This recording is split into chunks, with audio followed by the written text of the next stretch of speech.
Major Afnan Sadiq, গুনে গুনে আমার থেকে 12 বছরের বড়। তোমরা ওই বয়স্ক লোকটার সাথে আমার বিয়ে দাও কি করে? মেয়ের মুখে এমন কথা শুনে রান্নাঘর হতে দৌড়ে আসে অর্পিতা বেগম, সাথে সাথে বলে ওঠে, অন্তরা, তুই কি পাগল হয়েছিস? আস্তে কথা বল। কেন?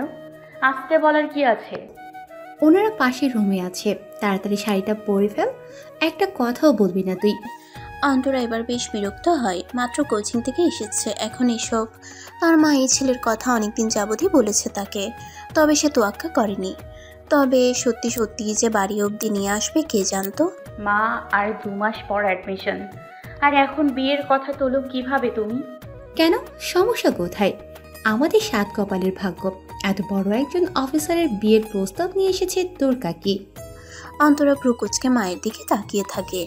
যে কাকি একটা ভালো 3 পিস পেলে আগে নিজের মেয়েকে পরিয়ে তারপর অন্তরাকে দেখতে দেয়, সে কিভাবে এত ভালো ছেলে পেয়ে নিজের ভার্সিটি পড়ুয়া মেয়ের জায়গায় তাকে বিয়ে দিতে চাচ্ছে।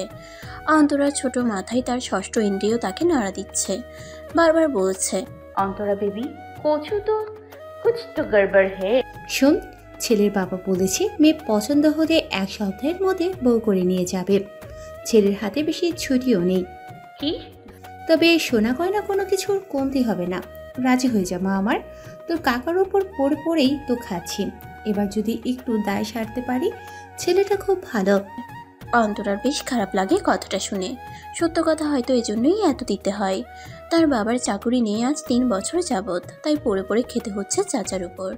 যৌথ পরিবার। চাচা অন্তরাকে নিজের মেয়ের মতো ভালোবাসলেও কাকি কখনো তা মানতে পারেনি। হয়তো তার মন একটু জয় করতেই বিয়ে নিয়ে মায়ের এত তাড়াহুড়ো।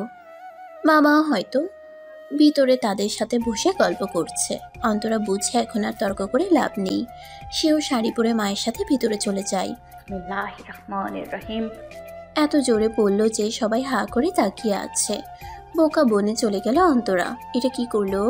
সারা জীবন ফেসবুকে এমন মজার ঘটনা শুনে কত হাসতো সবার উপর, আজ নিজেই এই ভুল করে বসলো। অতি আবেগে সালামের জায়গায় বিসমিল্লা। আজ মায়ের খুন্তির বাড়ি একটাও নিচে পড়বে না। না মানে আসসালামু আলাইকুম। উপস্থিত সবাই অট্টহাসিতে ফেটে পড়ে। লজ্জায় নাক কেটে যাচ্ছে অন্তরার। অন্তরার বাবা মাও বেশ বিব্রতকর পরিস্থিতিতে পড়ে গিয়েছে। অন্তরার মা বলে ওঠে, আসলে প্রথমবার তো একটু ঘাবড়ে গেছে। না না, সমস্যা নেই, ছোট মানুষ, ওকে এদিকে এনে বসান। পাত্রের বাবা আরিফুল ইসলাম কথাটি বলে ওঠেন। তিনি রিটায়ার্ড আর্মি অফিসার। ছেলের জন্য অন্তরাকে আগে থেকেই পছন্দ ছিল তার। একদিন মার্কেটের সামনে দাঁড়িয়ে নিজের গাড়ির জন্য অপেক্ষা করছিল সে। তখনই অন্তরাকে দেখে রাস্তার কিছু পথ শিশুকে খাবার কিনে দিতে। তখনই ঠিক করে ফেললেন এই মিষ্টি মেয়েটাকে বাড়ির বউ করবেন। অবশ্য ঠিকানা বের করে এই অবধি আসতে খুব ঝামেলাও হয়েছে, সে আরেক ব্যাপার। ওকে দাঁড় করিয়ে রেখেছেন কেন আন্টি? বসতে বলুন। আফনানের পাশে বসা সুন্দর মেয়েটা বলে উঠল। পরে নানান জিজ্ঞাসাবাদে বোঝা গেল মেয়েটির নাম রোদেলা, আফনানের বড় বোন। দু পরিবারই নানান বিষয়ে কথা বলতে থাকলো। এই পুরো সময়ে অন্তরা একবারও চোখ তুলে তাকিয়ে দেখেনি পাত্রের দিকে। শেষে সবার সবকিছু পছন্দ হলে আফনানের বাবা বলে ওঠেন, তো এবার ছেলে মেয়েকে আলাদা কথা বলতে দেওয়া উচিত একটু। অন্তরার মা না করতে যাবে, তখনই অন্তরার বাবা ইশারায় তা করতে মানা করেন। তার বিশ্বাস রাগের মাথায় মেয়ে এমন কিছু করবে না যাতে তার সম্মানহানি হয়। অন্তরাকে তার মা বলল, যা, আফতার বাবাকে নিয়ে ছাদ থেকে ঘুরে আয়। অন্তরা উঠে তাই করলো। অন্তরাদের বাড়ির ছাদে তেমন রোদ পড়ে না। বাড়ির ছাদে বড় বড় ফলের গাছ লাগিয়েছে তার মা। অন্তরাও শখ করে ছোট ছোট ফুল গাছ দিয়ে ভরে ফেলেছে ছাদটাকে। দূর থেকেও সবার তাদের বাড়ির ছাদটা চোখে পড়বে। নীরবতা ভেঙে আফনানি বলে উঠল, বিয়েটা আমার পক্ষে করা সম্ভব নয়, আপনি বিয়েটা ভেঙে দিন। এই প্রথম পাত্রের কণ্ঠ শুনে তার চেহারার দিকে তাকালো অন্তরা, সাথে সাথে থমকে যায়। লম্বা চওড়া সুঠাম দেহের এই পুরুষটির সাথে তার বিয়ে। পুরুষ মানুষও এত সুন্দর হয় নাকি? সে নিজে শ্যামলা বর্ণের, না ফর্সা না কালো। তবে এই ছেলে একদম ফর্সা, সাথে মুখে চাপদাড়ি আর ওই উঁচু নাকটা যেন তার সৌন্দর্য কয়েকগুণ বাড়িয়ে দিয়েছে। এই হ্যান্ডসাম ছেলের সাথে আমার বিয়ে? এর বয়স 30। নিজেকে নিজে প্রশ্ন করে অন্তরা। তবে কোথায় যেন দেখেছে মনে হয়। হঠাৎ মনে পড়ে সেই আর্মি ক্যাম্পের পাশের ঘটনা।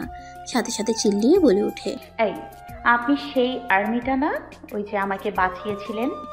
আফনান অন্তরার আফনান অন্তরার দিকে তাকায়। মেয়েটার স্মরণশক্তি ভালো, এতদিন মনে রেখেছে। তবে আফনানের চেহারা দেখে অন্তরা কিছু বুঝতে পারছে না। অন্তরার সেই দিনের কথা তার মনে আছে কিনা, বা তার অন্তরাকে এখন থেকে পছন্দ হয়েছে কিনা ইত্যাদি কিছুই বোঝা যায় না ওকে দেখে। চোখ মুখ বেশ শক্ত করে রাখে। অন্তরা মনে মনে ভাবে, মানলাম বড় কোনো অফিসার, তবে তার ব্যক্তিত্ব থাকবে তার কাজের ক্ষেত্রে, এখানে কেন? তারপর মনে পড়ল একটু আগে না সে বলল বিয়ে ভাঙতে। অন্তরা জিহবাই কামড় দিয়ে ভাবল, না না, এই ছেলে লাখে না কোটিতে এক, একে ছাড়া যাবে না। তবে এমন নিমগাছ মার্কা লোকের সাথে সারা জীবন থাকবে কিভাবে? পরে ভাবলো সব দিক দিয়ে তো 100তে 100 পাওয়া যাবে না, একেই লাগবে অন্তরার। অন্তরা হঠাৎ আফনানের শার্টের কাঁধের অংশটা একটু টেনে নিজের কাছে নিয়ে আসলো। আফনান ভ্রুকুচকে তাকাতে অন্তরা ফিসফিসিয়ে বলে উঠে, আমি বিয়ে ভাঙবো না। আপনার সমস্যা হলে আপনি না করেন। আমি এখন নিচে গিয়ে মাকে বলবো ছেলে 100তে 100, আমি একেই বিয়ে করবো। আফনান এবার বেশ বিরক্ত হয়। মেয়েটা নিজেও জানে না সে কত বড় হিংস্র জন্তুদের গুহায় পা বাড়াচ্ছে। তবে এই মেয়েকে বুঝিয়েও লাভ হবে বলে আফনানের মনে হচ্ছে না। এদিকে অন্তরা খুশি মনে নাচতে নাচতে নিচে যেতে থাকে। কেউ নিজের বিয়েতে এত খুশি হয় এই মেয়েকে না দেখলে আফনান বুঝতো না। একটা হালকা গোলাপি শাড়ির কুচিগুলো ধরে লাফিয়ে লাফিয়ে সিঁড়ি বেয়ে নামছে অন্তরা। লম্বা সিল্কি চুলগুলো বাতাসে উড়ছে। আফনান চোখ সরিয়ে নেয়। পিছন পিছন নামতে নামতে নিজেকে বলে, মায়ায় পড়া যাবে না আফনান, নো ওয়ে। পাশের ফুল গাছ হতে দুটো লাল প্রজাপতি পরস্পর খেলা করতে করতে উড়ে গেল। দুপুরের প্রচণ্ড গরমে বাস স্টেশনে রোদে দাঁড়িয়ে আছে রোদেলা। গরমে ঘেমে অবস্থা বেহাল, বারবার ঘড়ির কাঁটার দিকে তাকাচ্ছে। আজ হয়তো অফিস যেতে দেরি হয়ে যাবে। কপালের ঘামে ভিজে যাওয়া চুলগুলো কানের পিছে গুজে দেয়া। শিফটি ডিউটির এই এক সমস্যা। যারা দুপুর 2টো থেকে রাত 8টা পর্যন্ত ডিউটি করে তাদেরই জ্যামে আটকানো, বাস না পাওয়া, এইসব সমস্যা ফেস করতে হয়। এক মুহূর্তের জন্য যারা রেগুলার বাসে যাতায়াত করে তাদের জন্য খারাপ লাগে রোদেলার। পরক্ষণেই মনে পড়ে হাতে সময় নেই, তাই স্ট্যান্ড পার হয়ে অফিসের দিকে হাঁটতে থাকে। আজই গাড়িটা নষ্ট হতে হলো। একা একা বিড়বিড় করতে থাকে রোদেলা। একটা গাড়ি নিয়ে বাকি সবাই গিয়েছে আফনানের বিয়ের মার্কেট করতে। আর একটা নিয়ে রোদেলা রওনা হচ্ছিল, তখনই দেখে গাড়ির সমস্যা। না চাইতেও বাসে যেতে হবে আজ। চাকরিটা যেন কোনোভাবে না যায়। মাত্র কলেজ পাশ করে চাকরি যে পেয়েছে এটাই অনেক। যদিও বাড়ির কেউই চায় না সে এসব করুক, তাদের তো টাকা পয়সার অভাব নেই। তবে রোদেলার একটাই কথা, সে স্বাবলম্বী হবে। স্ট্যান্ডের কিছুটা দূরে আসতেই একটা বাস পাওয়া গেল। দূর থেকে আসতে দেখে রোদেলা হাত বাড়ালো। যাক, অফিস যেতে বেশি দেরি হবে না। দূর থেকে আসতে দেখেই রোদেলা হাত নাড়ালো। বাস এসে থামলো। রোদেলা উঠে দেখে বাস পুরো ভর্তি। মেয়েদের সিটেও ছেলেরা বসে আছে। তবে এইসব লোকদের সাথে কথা বলতে গেলে ফ্যামিনিস্ট ট্যাগ লাগিয়ে দিবে। তাই অযথা কথা না বলে রোদেলা সিট খুঁজতে লাগলো। একদম পেছন হতে 2 সারির সামনে একটা সিট ফাঁকা আছে, তবে পাশে একটা ছেলে বসা। শ্যামলা গায়ের রঙের ছেলেটির গায়ে গাঢ় নীল রঙের শার্টটা বেশ বাজে দেখাচ্ছে। শ্যামলা হয়েও এই রং পড়েছে এই জন্য নয়, ঘেমে একাকার হয়ে আছে, তার উপর আবার আরামসে সিগারেট টানছে। শার্টের কয়েকটা বোতাম খোলা, চুলগুলো বেশ এলোমেলো, বখাটে বখাটে দেখাচ্ছে। রোদেলা পাশে বসবে কিনা দ্বিধাদ্বন্দ্বে পড়ে গেল। আফা সইরা যান, যাত্রী উঠবো। কন্ডাক্টরের গলার আওয়াজে তাড়াতাড়ি সামনে এগুতে থাকে রোদেলা। ছেলেটার পাশে গিয়ে দাঁড়ায়। একটু ভিতরে যান, আমি বসবো। রোদেলার কণ্ঠ পেয়ে উপরে তাকায় ছেলেটা। নাম তার ইয়াসিন। পা থেকে মাথা অবধি রোদেলাকে দেখে বলে, আপনি ভিতরে যান। ইয়াসিন উঠে বাহিরে আসে। রোদেলার কাছে ছেলেটাকে বেশ অভদ্র মনে হয়। মেয়ে মানুষ দেখেও নিজের সিট ছাড়তে চাচ্ছে না। বিগড়ে যাওয়া মেজাজ নিয়ে জানালার পাশের সিটটাই বসে। সবার এই সিট ভালো লাগলেও তার জানালার পাশে বসতে ভয় হয়। এর কারণ অবশ্য আছে। ছেলেটা কি এখনো সিগারেট খাবে? মনে মনে ভাবতে থাকলো রোদেলা। দেখে যেমন বখাটে মনে হয়, ফেলতে বললে না জানি বাসের ঝাঁকুনির সুযোগে গায়ে হাত দিয়ে বসে। এসব ছেলেদের বিশ্বাস নেই। মুখে একটা বাজে রিয়াকশন দিয়ে বসে থাকে সে। ইয়াসিন পাশের সিটটায় বসে সাথে সাথে জানালা দিয়ে ঢিল মেরে সিগারেট ফেলে দেয় আর রোদেলার দিকে তাকিয়ে বলে, ডোন্ট জাজ a book by its cover ma'am. Rodela বেশ অবাক চোখে ইয়াসিনের দিকে তাকায়। ছেলেটা মাইন্ড রিডার নাকি? মনের কথা পড়তে থাকে। ইয়াসিন ঠোঁট বাঁকিয়ে হেসে উত্তর দেয়, অবাক হওয়ার কিছু নেই ম্যাম, আপনার চেহারা দেখেই বুঝতে পেরেছি আমার সম্পর্কে কি কি ভাবতে পারেন আপনি। রোদেলা বেশ লজ্জায় পড়ে যায় আর বলতে লাগে, না আসলে সমস্যা নেই, আমরা রাস্তার গরিব ছেলেপিলে, আমাদের এসবের অভ্যাস আছে। রোদেলা কপাল কুঁচকে প্রশ্ন করে। মানে ইয়াসিন হেসে উত্তর দেয়, মানে আমরা তো গরিব ঘরের যেমন তেমন ছেলে মেয়ে, পোশাক আশাকও তেমন দামি না, গায়ের রং কালো, আমাদের পাশে বসতে আপনার মতো ভালো ঘরের মেয়ের একটু সমস্যা হবেই। আপনি যা ভেবেছেন আসলে তা না। সেটাই ম্যাম, সেটাই। আপনি যে সামনে দাঁড়িয়ে আমার দিকে তাকিয়ে ভাবছিলেন তা আমি দেখেছি। ধরুন আমার জায়গায় একটা ফর্সা সুদর্শন ছেলে খুব পরিপাটি হয়ে দামি শার্ট পরে বসে আছে, আপনার কিন্তু পাশে বসতে তেমন সমস্যা হতো না। তখন সিগারেট খেতে দেখলে বা সিট ছেড়ে উঠতে না চাওয়াতেও তেমন খারাপ ভাবতেন না। এটা আসলে হিউম্যান সাইকোলজির একটা ব্যাপার, আপনার দোষ নেই। রোদেলা চুপ হয়ে যায়। আসলেই কি ছেলেটার কথা সঠিক? হয়তো ঠিকই বলছে। আজকাল সবাই খুব সহজে মানুষের পোশাক বা বাহ্যিক সৌন্দর্য দেখে সে খারাপ না ভালো তা সিদ্ধান্ত নিয়ে নেয়। রোদেলা হয়তো তেমন কিছু করেছে। সে নিজের কৃতকর্মে লজ্জা পেয়ে বলল, সরি বলার কিছু নেই ম্যাম, আমি আপনাকে ভিতরের সিটে বসতে বলেছি কারণ একটু পর বাসে ভিড় বাড়বে, তখন দাঁড়িয়ে থাকার অজুহাতে অনেকে হয়তো আপনাকে স্পর্শ করতো, সেটা মনে হয় ঠিক হতো না, এই জন্য। জি ধন্যবাদ। আর বারবার ম্যাডাম ডাকার প্রয়োজন নেই, আমার নাম রোদেলা। রুলস নাম্বার 1 ফর গার্লস, 2 মিনিটের কথাতেই কাউকে ভালো মনে হলেই নিজের পরিচয় বলতে নেই। রোদেলা আর কিছু বলে না, অন্যদিকে ফিরে বাহির দেখতে থাকে। ছেলেটার কথায় তাকে বেশ শিক্ষিত ভালো পরিবারের মনে হয়।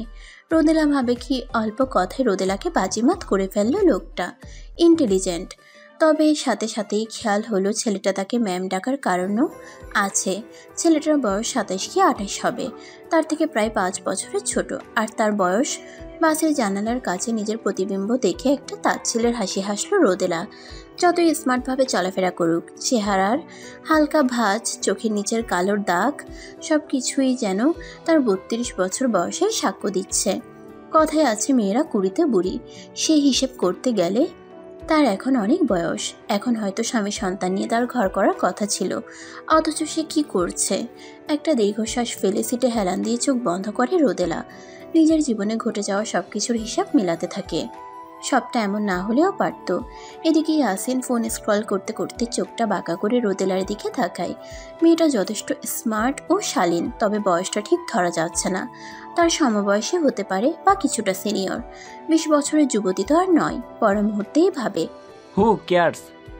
নিজের কাজে আবার মগ্ন হয়ে পড়ে সে। এদিকে শপিং মলে এসেছে আফনানের পুরো পরিবার। তার বাবা, ফুফু, ফুফাতো ভাই সায়েম, আরেক চাচাতো বোন দিয়া। অ্যাডজাস্ট ফ্যামিলি ওদের, সবাই এক বাড়িতেই থাকে। ফুফা মারা যাওয়ার পর ফুফু ওদের সাথে থাকে। এখন সবার উদ্দেশ্য বিয়ের মার্কেট। অন্তরাকেও সাথে নিয়ে এসেছে। তার পছন্দেরও তো একটা ব্যাপার আছে। সাথে তার কাকাতো বোনও আছে, ফারিয়া নাম। খুব গায়ে পড়া স্বভাবের, এজন্য আফনান মুখ আরও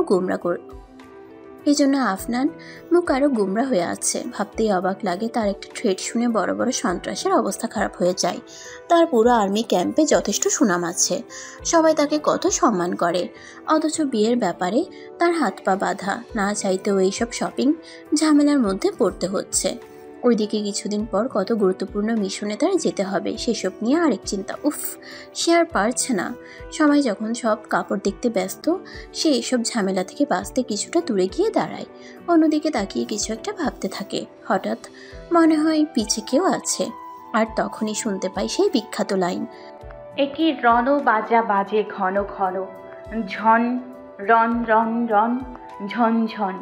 তাকিয়ে দেখে অন্তরা সব কয়টা দাঁত বের করে দাঁড়িয়ে আছে। আফনান বিরক্ত মাখা মুখ নিয়ে বলে, এখানে কি? সে কি দমকি দমকি ধমকি ধমকি, দামা দ্রিমি দ্রিমি, গমকি গমকি। কি সব বলছো? কবিতা। ভাবলাম একা বোর হচ্ছেন, তাই আবৃত্তি শোনাতে আসলাম। ফর গড সেক যাও প্লিজ, কেউ দেখলে ইতস্তত ফিল হবে। আর কবিতা শুনতে চাচ্ছি না, যাও। ওঠে চোটে চোটে ছোটে লোঠে ফোট। আফনান হঠাৎ অন্তরার মুখ এক হাত দিয়ে চেপে ধরে। অন্তরা কিছু বুঝে ওঠার আগে অন্য হাত দিয়ে টেনে পাশেই এক ড্রেস চেঞ্জিং রুমে ঢুকে দরজা লাগিয়ে দেয়। জায়গাটা খুব ছোট, অল্প সময়ে এত কিছু হওয়ায় অন্তরা কিছুটা স্থির হয়ে গিয়েছে। আফনান ওর সামনে এগোতে থাকে। অন্তরা অবুঝের মতো মুখ করে পিছুতে পিছুতে একদম দেয়ালের আয়নায় গিয়ে ঠেকে। আফনান এক হাত ওর পকেটে রেখে অন্য হাত আয়নার উপরে রাখে। অনেকটা ঝুঁকে পড়ে অন্তরার উপর। ভয়ে চোখ মুখ বন্ধ করে ফেলে অন্তরা। আফনান তো মোটেও অমন ছেলে না, ভদ্র দায়িত্ববান একজন পুরুষ। কি করতে চলেছে ও? জেনে বুঝে বিষধর সাপ পালতে চাইছো মেয়ে? সবরকে টিকতে পারবে তো? অন্তরা কাপা কাপা কণ্ঠে বলে। I can be the most dangerous human you have ever seen. আফনানের কথা শুনে চোখ মেলে তাকাই অন্তরা। কি বোঝাতে চাইছে উনি? আফনান পকেট থেকে একটা হাত বের করে অন্তরার বাম গালের উপর আলতো করে ছোঁয়ায়। বৃদ্ধা আঙ্গুল ঠোঁটের উপরে রেখে কিছুটা নাড়তে থাকে। এই স্পর্শে অন্তরার ঠোঁটগুলো বারবার কেঁপে উঠছে। অন্তরার কি হলো কে জানে, হঠাৎ ঠুকরে কেঁদে উঠল। আফনান এক ঝটকায় ওর থেকে একদম দূরে সরে যায়। সে চেয়েছিল মেয়েটা ভয় পাক, ওকে খারাপ ভেবে বিয়ে ভেঙে দিক, এতেই ওর মঙ্গল। তবে এতটা ভয় পেয়ে কেঁদে উঠবে তা ভাবেনি। তবে আফনান কিছু বলার আগেই অন্তরা বলে ওঠে, wow, I love dark romance. আপনি চাইলে আমাকে ছুরি দিয়ে কেটেও ফেলতে পারেন, আমি কিচ্ছু মনে করব না। আফনান ওর কথা শুনে বোকা বনে চলে যায়। কি করতে চাইলো আর হলোটা কি? মেয়েটা কি পাগল? পুরো পরিকল্পনা ভেস্তে যেতে দেখে রাগে দরজা খুলে বেরিয়ে যেতে নিলেই দেখে ফুফাতো ভাই সায়েম দাঁড়িয়ে। এই ছেলে যে পাজি, না জানি এখন কি বলে। এদিকে সায়েম উকি মেরে দেখে ভিতরে অন্তরাও আছে। বড় বড় চোখ করে আফনানের দিকে তাকায়। আফনান বিরক্ত মাখা মুখ নিয়ে বলে, কি ডিস্টার্ব করলাম মনে হয়? তুই যা ভাবছিস তেমন কিছু না। হায় হায় গো, আমাগো এই বড় গোমরামুখ ভাইরে আমরা করলা ভাবছিলাম, এ দেখি মিষ্টি কুমড়ো। আমগো থেকে 2 ধাপ আগাইয়া গেছে। বেশি বকছিস কিন্তু। সায়েম কিছু না বলে একটা ভৌ দৌড় লাগায়। আফনানও একবার অন্তরার দিকে তাকিয়ে সায়েমের পিছে তাড়াতাড়ি যেতে থাকে। না জানি এই ছেলে সবার সামনে কিছু বলে বসে।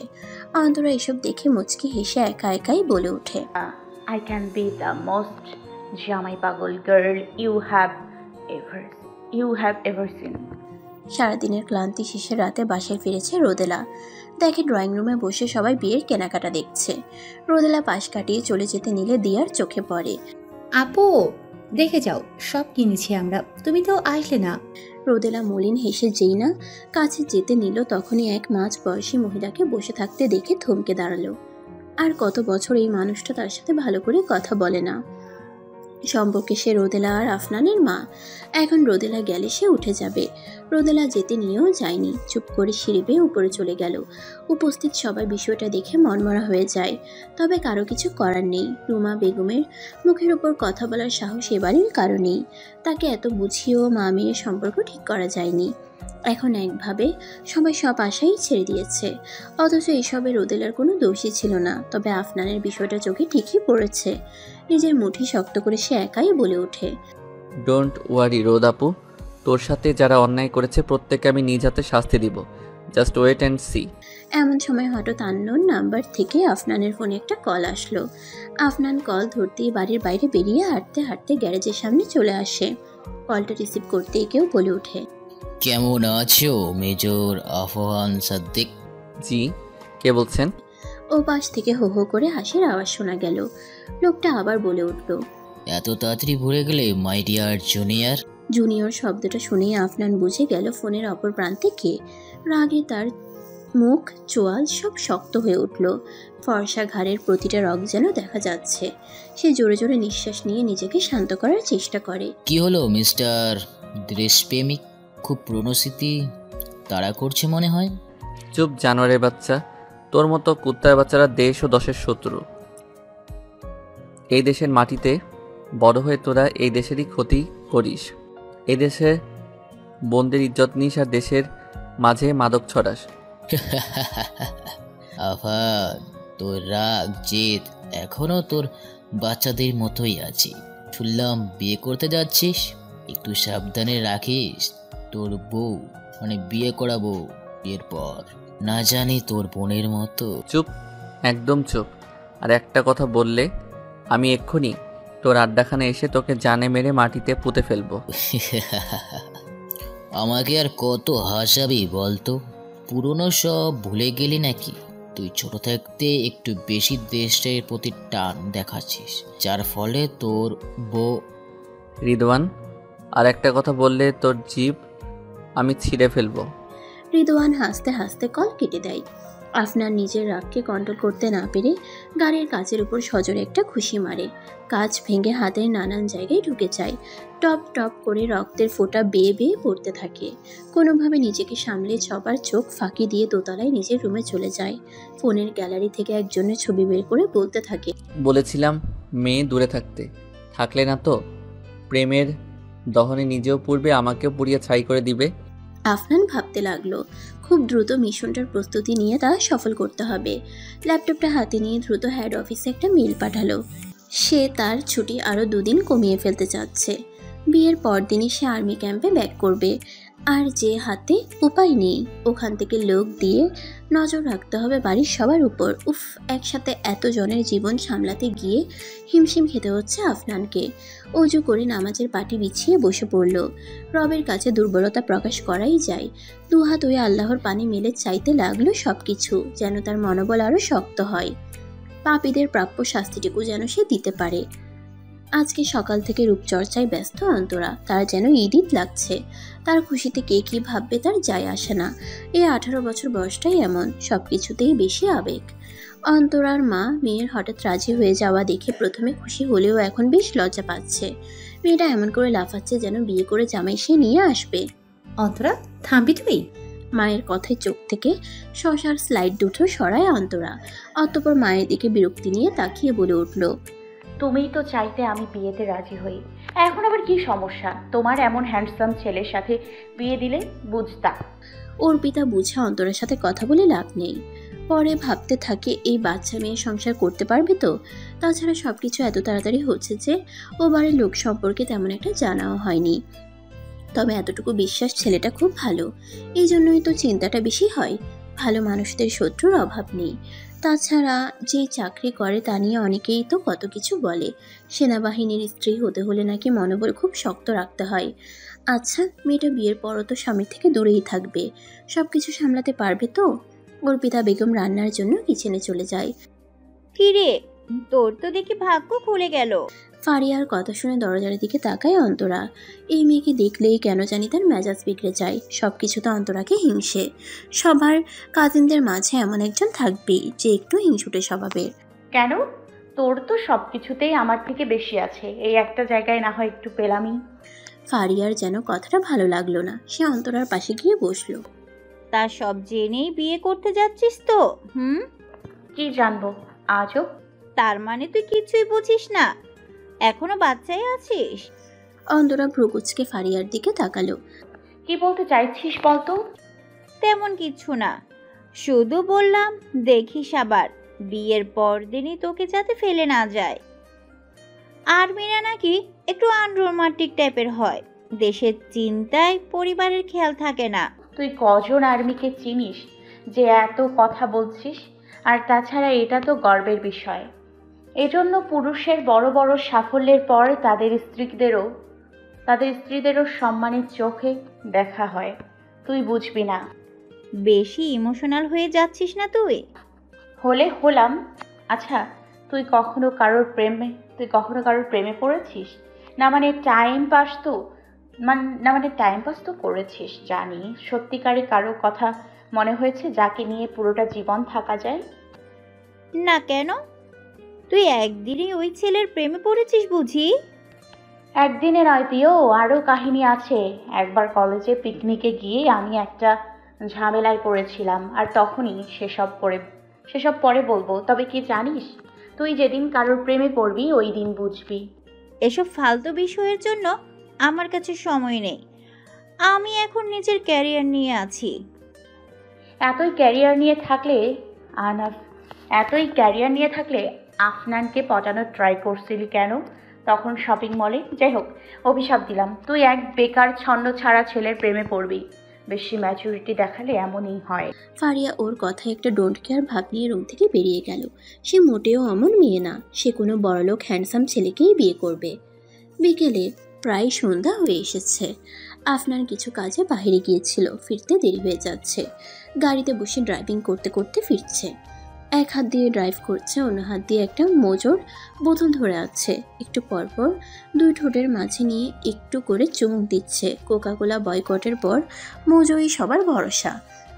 তার গাড়িটা বেশ দামি। বাটন ক্লিক করাতে উপরের ছাদটা সরে গিয়ে ভাঁজ হয়ে যায়। সন্ধ্যার আগ মুহূর্তে আবহাওয়াটা খুব সুন্দর থাকে। একটা মিষ্টি বাতাস বয়ে বেড়াচ্ছে চারিদিকে। আকাশের রংটা এখন একদম লাল। একটু তো উপভোগ করাই যায়। শরীরের সাদা শার্টটার সামনের দুটো বোতাম খোলা। একটু পরপর যখন বোতলে চুমুক দিচ্ছে, দেখতে বেশ আকর্ষণীয় লাগছে আফনানকে। রাস্তার পাশ দিয়ে অনেকে বসে এই সময়ে আড্ডা দেয়, ফাস্টফুডের খাবার খায়। আফনানের গাড়ি আর রূপ দেখে যে কোনো মেয়ে একবার হলেও এদিকে তাকাতে বাধ্য। আফনান অবশ্য এসবে কোনো পাত্তা না দিয়ে শান্তিতে ড্রাইভ করতে থাকে আর ভাবে, কয়েকটা দিন একটু সহ্য করে নিও, আমি কথা দিচ্ছি খুব তাড়াতাড়ি সবকিছু ঠিক করে দিব। আমাকে তো ঠিক করতেই হবে। এদিকে আফনানের বাড়িতে ছোট করে গায়ে হলুদের অনুষ্ঠান করা হয়েছে। একটু আগেও বাড়িতে তথ্য পাঠানো হয়েছে। সবাই হলুদের অনুষ্ঠানে খুব ব্যস্ত, তবে একজনের মুখে কোনো হাসি নেই। সে হলো চারু, সম্পর্কে সে সাইমের আপন বোন। তার বিয়ে হয়েছে, একটা ছোট্ট মেয়েও আছে। তার স্বামী প্রবাসী হওয়ায় এই বাড়িতেই সে আছে, তবে বাড়ির এত সব অনুষ্ঠান তার একদম ভালো লাগছে না। নিজের কাজিন আফনানের জন্য তার মনে লুকিয়ে থাকা অনুভূতিকে অনেকদিন যাবৎ সে ধামাচাপা দিয়ে রেখেছে। তার স্বামী নির্ঘাত ভালো মানুষ ছিলেন বলেই এতটা ইগনোর করার পরও দিনের পর দিন সংসার করে গিয়েছে। শেষে আর অবহেলা সইতে না পেরে নিজের গর্ভবতী স্ত্রীকে রেখে বাহিরের দেশে পাড়ি জমান তিনি। তাতে চারুর কিছু আসে যায় না। এই বাচ্চাটাও তার কাছে একটা মিস্টেক। নিজের সন্তানকেও তেমন একটা ভালোবাসে না সে। কখনো কখনো সাহিত্যের কথাও সত্য হয়।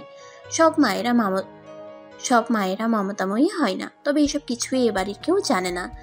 দিয়ার শুধু মাঝে মাঝে একটু সন্দেহ হয়, তবে চারু মনের অনুভূতি কাউকে বুঝতে দেয়নি। শুধু দূর থেকে ভালোবেসে গিয়েছে আফনানকে।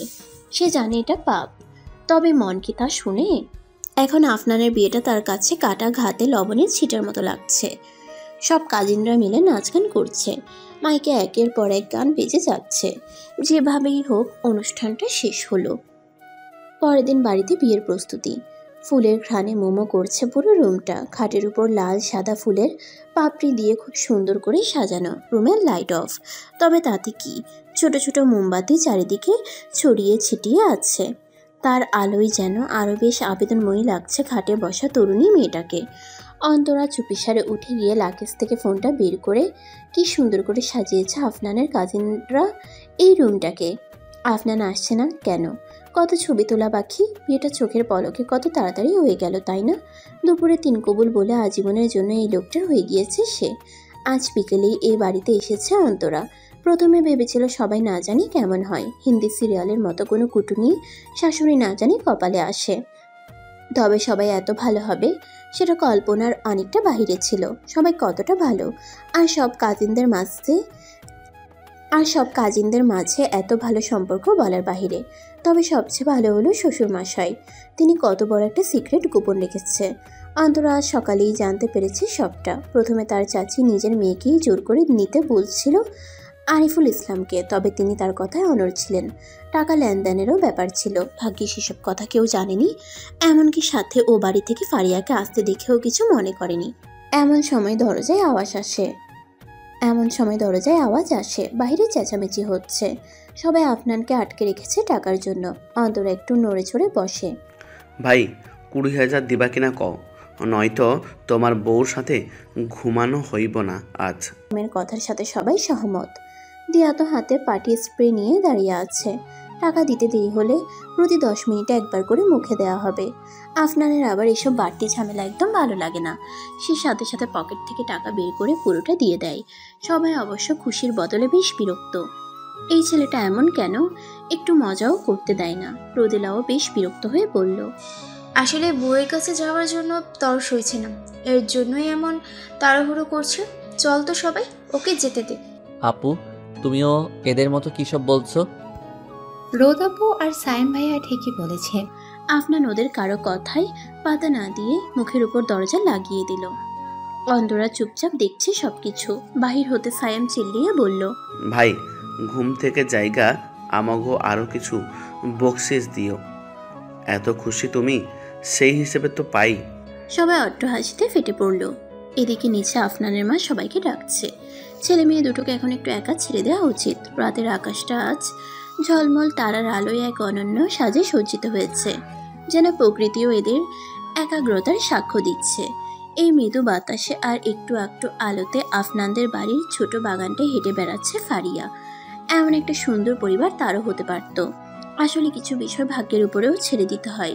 তবে ফারিয়া প্রতিজ্ঞা করেছে আফনান আর অন্তরার মাঝে সে আর ঢুকবে না। বিয়েটা হয়েই গিয়েছে, এখন আবার ঝামেলা করে কী বা লাভ হবে। ফিউ, আল্লাহ গো! এক চিৎকার দিয়ে দূরে সরে যায় ফারিয়া। আর একটু হলে ভয়ে জ্ঞানটাও হয়তো হারিয়ে ফেলতো। বিরক্ত মাখা মুখ নিয়ে পিছে ফিরে দেখে সায়েম দাঁড়িয়ে। উফ, ছেলেটা শুরু থেকেই পিছু ছাড়ছে না। এমন বেশি কথা বলা ছন্নছাড়া ছেলে ফারিয়ার একদম পছন্দ না। কি হয়েছে প্রিয়, ভয় পেলে? ফারিয়ার সায়েমের কথায় বেশ বিরক্ত হয়ে বলে, না গো মুরব্বি, ভয় পাইনি। এভাবে না, সুন্দর করে বলবে। বলবে মুরব্বি মুরব্বি, ভয় পাইনি। জি ভাইয়া, তুমি একদম ঠিক বলেছ। গেলাম। ফারিয়া পাশ দিয়ে চলে আসতে নিল। ছেলেটা সবসময় চিল মুডে থাকে, সবসময় ফালতু কথায় মানুষের হাসি আসে বুঝি। তবে সায়েম নাছর বান্দা, এত তাড়াতাড়ি ফারিয়াকে শান্তি দিবে না। সকালে আসার সময় এক গাড়িতে পাশাপাশি বসেছিল দুজন। ফারিয়ার জুলনিওয়ালা চুড়িতে ফাঁস লেগে বেচারার নতুন পাঞ্জাবি ছিঁড়ে গেছে। দৌড়ে গিয়ে পথ আটকে দাঁড়ায় সে। আবার বলতে থাকে, শেষের কথাটাও ঠিক হয়নি। বলবে টাকা বলেছে ভাইয়া, সেই হয়েছে। টাকা বলেছ মানে? সায়েম জিহবাই কামড় দিয়ে বলল, আসলে টাকার জায়গায় যেটা হবে এটা মেয়ে মানুষের সামনে বলা যাবে না। ফেসবুকে অ্যাক্টিভ থাকো না নাকি? না, কয়েকদিন যাবত থাকা হয় না। এবার যেতে দাও। আগে টাকা দেও, তারপর। টাকা দিব মানে? আমি তোমাকে টাকা দিতে যাব কোন দুঃখে? দুঃখে না প্রিয়, সুখে টাকা দিবা। তোমার চুরির সৌন্দর্য প্রশংসা করতে গিয়েছে, আমার পাঞ্জাবি ছেড়ে গিয়েছে, ভুলে গেলে নাকি? জরিমানাটাও দিয়ে যাও। আপনি সামান্য পাঞ্জাবির টাকা আমার থেকে নেবেন? এত অবাক হওয়ার কিচ্ছু নেই। বেকার ছেলেদের কাছে 5 টাকার মূল্য 10টা গার্লফ্রেন্ডের সমান। আর 456 টাকার পাঞ্জাবি তো। ব্যাস ব্যাস, আর শুনতে চাচ্ছি না। ফারিয়া সায়েমের ফালতু কথা থামিয়ে দিয়ে নিজের পার্সটা হাতে নিল। 460 টাকা হাতে ধরিয়ে দিয়ে চলে আসতে নিতেই সায়েম পিছন হতে ওর চুলের খোপা টেনে ধরে। ফলস্বরূপ পুরো খোপা খুলে চুলগুলো ছড়িয়ে যায়। একটা দমকা হাওয়ায় সব চুলগুলো উঠতে থাকে। কিছু অবাধ্য চুল উড়ে এসে সায়েমের মুখের উপরও পড়ে। সে অবাক নয়নে তাকিয়ে থাকে ফারিয়ার দিকে। সামান্য খোলা চুল একটা মেয়ের পুরো রূপ সৌন্দর্যই পাল্টে দিতে পারে। ফারিয়া বারবার জিজ্ঞেস করতে থাকে চুল কেন খুললো। তবে সায়েম নিজের ভাবনায় এতটাই ডুবে ছিল যেন ওর কাছে সব কিছু থেমে আছে। শেষে ফারিয়ার রাগের সব ধৈর্যের পালা শেষ হয়ে যায়। সায়েমের ডান হাত ধরে মুখের সামনে নিয়ে একটা জোরে কামড় দিয়ে দেয়। ব্যথা পেয়ে সায়েমের হুঁশ ফিরে। আহা, এখন মুখ খুললো। এবার বলো চুল কেন খুললে? বাকি টাকা দিতে। নাক মুখ খিচে হাতটাকে একটু ডলে নিল সায়েম। পরে ফু দিতে দিতে অন্য হাত দিয়ে পকেট থেকে 2 টাকার 2টো পয়সা বের করে ফারিয়ার হাতে ধরিয়ে দিল। বেকার হতে পারি, তবে ছেঁচড়া নয়। ফারিয়াও তাল মিলিয়ে বলে উঠল, জি জি, আমিও বুঝতে পেরেছি। আপনি গরিব হতে পারেন, তবে বড়লোক নন। আর এক মুহূর্ত না দাঁড়িয়ে ফারিয়া চলে আসলো। সায়েম এবার আর আটকালো না। এখন তো আর কথা বলার কিছু বাকি নেই। নিজের হাতের দিকে তাকালো। দাঁতের দাগ স্পষ্ট হয়ে আছে। এটাকে বৃথা যেতে দেওয়া যায় না। একটা ছবি দিলে ফ্রেন্ডস গ্রুপে দিয়ে বলল, এই দেখো, সবাই হবু গার্লফ্রেন্ডের কাছ থেকে পাওয়া ফার্স্ট লাভ বাইট। আফনান পাশের ঘরে ঢুকে ড্রয়ার থেকে একটা গেঞ্জি বের করে শেরওয়ানি খুলতে লাগলো। তা দেখে অন্তরা হু হু করে কেঁদে উঠল। বাসর ঘরে বসে চিল্লিয়ে কেঁদে যাচ্ছে অন্তরা। শেষে আর সহ্য করতে না পেরে আফনান এসে এক হাত দিয়ে ওর মুখ চেপে ধরে। ফর গড সেক, প্লিজ কান্না থামাও। নিচে আওয়াজ পেলে সবাই খারাপ ভাববে। অন্তরা আফনানের হাত ছিটকে ছড়িয়ে দিয়ে ফোপাতে ফোপাতে বলল, ভাবলে ভাবুক, আমার মনের আশা পূরণ না করলে আমি এভাবেই চিল্লাবো। আচ্ছা বলো কি সমস্যা, আমি দেখছি। আপনি শেরওয়ানি কেন খুললেন? তো কি তোমার শাড়ি খুলবো? খুলি। নিজের বলা কথায় নিজেই লজ্জা পেয়ে যায় আফনান। না জানি মেয়েটা এখন কত জোরে চিৎকার দিবে। তবে অন্তরা হয়তো কান্নার তালে কথাটা ভালো করে শুনেনি। সে নিজের ফোন বের করে আফনানের হাতে ধরিয়ে দিল আর মুখ ফুলিয়ে বলতে লাগলো, জানেন সব মেয়েদের শখ থাকে বাসর ঘরে ফুলের মাঝে বসে সুন্দর সুন্দর ছবি তোলার, জামাইকে নিয়ে কাপল পিক তোলার, কিন্তু আপনি ছবি না তুলেই জামা পাল্টে ফেলছিলেন। তুমি এই জন্য এইভাবে মরা কান্না করছিলে? তা নয়তো কি। দূর, আমি আরো ভাবলাম ভয় পাচ্ছ। ভয় কেন পাবো? অন্তরার বোকা প্রশ্নের কোনো উত্তর নেই আফনানের কাছে। মেয়েটা আসলে চিল্লাই বেশি, বুঝে কম। যেসব মেয়েরা খুব চঞ্চল ওরা আসলেই কিছু বুঝে না। চুপচাপ প্রকৃতির মেয়েরা সেই তুলনায় অনেক চতুর হয়, কথায় আছে না, খালি কলস বাজে বেশি। আফনান অন্তরার হাত থেকে ফোনটা নিয়ে নেয়। শুরু করো। কি শুরু করব? আরে বোকা, খোঁজ নিতে বলছি, আমি বিভিন্ন অ্যাঙ্গেলে তুলে দিচ্ছি। অন্তরা তাড়াতাড়ি চোখের জল মুছে মাথার ওড়না আর শাড়িটা ঠিক করে নেয়। এইসব ছবি আইডিতে ছাড়তে হবে। সে নানান স্টাইলে খাটের ফুলগুলো নিয়ে ছবি তুলতে লাগলো। কখনো কখনো টেবিলের মোমবাতি হাতে নিয়েও স্টাইল করতে থাকে। আফনানা খুব মনোযোগ দিয়ে ফটোগ্রাফারদের মতো করে ছবি তুলে দিচ্ছে আর মনে মনে ভাবছে, হে মাবুদ, মেজর আশিকের মতো প্রতিটা বিবাহিত পুরুষকে ধৈর্যের জন্য পুরস্কৃত করা উচিত। এই দিন দেখার জন্য আর্মিন ট্রেনিং নিয়েছিলাম, পরে ভাবলো এটা হোমওয়ার্ক। দেখি দেখি তাড়াতাড়ি দেন তো ছবি কেমন উঠছে। অন্তরা লাফিয়ে খাট থেকে নেমে আফনানের কাছে গেল। ফোনটা ছু মেরে নিয়ে ছবিগুলো দেখলো। ওয়াও! জানেন আমার বান্ধবীদের বয়ফ্রেন্ড যখন ওদের ছবি তুলে দিত তখন ভাবতাম কবে আমার পার্সোনাল ফটোগ্রাফার হবে। প্রতিটা মেয়েরই একজন পার্সোনাল ফটোগ্রাফার থাকা লাগে।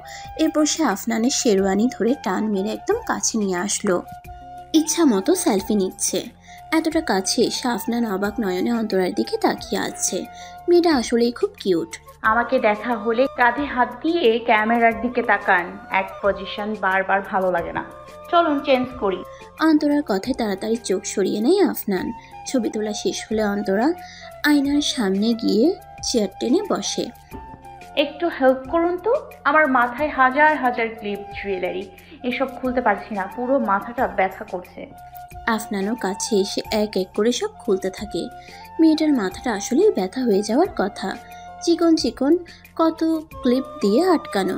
সব শেষ করে যেই না শাড়ির পিন খুলতে যাবে অন্তরা হঠাৎ দাঁড়িয়ে যায়। কি হলো? বাকিটা আমি ওয়াশরুমে একাই করতে পারবো।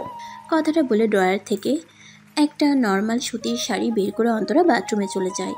আফনান হেসে বলে, পাগল মেয়েটা। আফনানের ফোনে একটা নোটিফিকেশন আসে। আওয়াজ পেয়ে চেক করতেই তার মুখটা মলিন হয়ে যায়। কাল বিকেলের মধ্যেই ফিরতে হবে। আফনান চুপ করে বিছানায় গিয়ে শুয়ে পড়ে। অন্তরা এসে আফনানকে দেখে ভাবে ঘুমাচ্ছে হয়তো। আর বিরক্ত না করে সেও পাশে চুপটি করে শুয়ে পড়ে। একটু পর ঘুমিয়েও যায়। আফনান পাশ ফিরে ওর ঘুমন্ত চেহারার দিকে তাকিয়ে থাকে। না জানি কতদিন এই চেহারা দেখার তৃষ্ণা নিয়ে থাকতে হবে। এদিকে ফারিয়া, চারু আর দিয়ার সাথে এক রুমে শুয়েছে। সায়েম নিজের রুমে একা। সায়েম বারবার ফারিয়ার কথা ভাবছে। মেয়েটা মুখের রাগে লুক নিয়ে যতটা খারাপ সেজে থাকে ততটাও খারাপ না। কিছু কিছু মেয়েরা থাকে মুখে মধু অন্তরে বিষ। ফারিয়া তার উল্টোটা। সায়েমের কি হলো কে জানে। পুরনো গিটারটা অনেকদিন পর হাতে নিল। আজ কেন জানি গাইতে ইচ্ছে করছে। আমার আসার সময় হলে তুমি হাত ফসকে গেলে। তোমার যাওয়ার 5 তারা, আমি হইছে দিশেহারা। তুমি অন্য গ্রহের চাঁদ, আমার একলা থাকার ছাদ। তোমার ফেরার সম্ভাবনা অমাবস্যায় জোছনা। তোমার গোপন ছবি হয় আমার আপন মনে হয়। আমি ভোরের ঝরা পাতা, আমার মরার কিসের ভয়। রাত 2টো। রোদেলা বিছানায় কাতরাচ্ছে। সে কারো সাথেই ঘুমোই নেই। রাতে প্রায়ই প্যানিক অ্যাটাক আসে তার। ঘুমের ঘরে পুরনো স্মৃতিগুলো বারবার ভেসে ওঠে। একটা বদ্ধ লাইব্রেরি, 3-4টা ছেলে, দুজন হাত পা বেঁধে ফেলছে আর একজন নোংরা ভাষায় গালিগালাজ করছে। মারামারি? আরে ছেলেটাকে মেরে ফেলবে তো। এই থামো তোমরা, প্লিজ না। জোরে চিল্লিয়ে ঘুম থেকে উঠে রোদেলা। বারবার হাঁপাতে থাকে। কপালে বিন্দু বিন্দু ঘাম জমেছে। হঠাৎ নিঃশ্বাস নিতেও কষ্ট হচ্ছে। পাশের টি টেবিলের উপর জগ রাখা। এক গ্লাস পানি ঢেলে ঢক ঢক করে পান করে। কেঁদে কেঁদে উপরে তাকিয়ে বলে, আল্লাহ, এই যন্ত্রণা থেকে কি আমার আর মুক্তি নেই? আজ প্রায় 12টা বছর পরেও রোদেলা সুস্থ হয়নি। প্রতিদিন রাতে একবার তার ঘুম ভাঙে, কি ভয়ানক স্মৃতি তাড়া করে বেড়ায়। অথচ মেয়েটার কোনো দোষই নেই। হ্যাঁ, একটা দোষ আছে, ভালোবেসেছিল, সেটাই তার দোষ। ঘুম থেকে উঠে ফ্রেশ হয়ে নেয় অন্তরা। ঘড়ির কাঁটা 7টা ছুঁই ছুঁই। তাকিয়ে দেখে আফনান ঘুমাচ্ছে, একটা কিউট বাচ্চার মতো লাগছে। অন্তরা নিজের ফোন হাতে নিয়ে ঘুমন্ত আফনানের ছবি তুলে নেয় অন্তরা। তারপর সিঁড়ি বেয়ে নিচে নেমে আসে।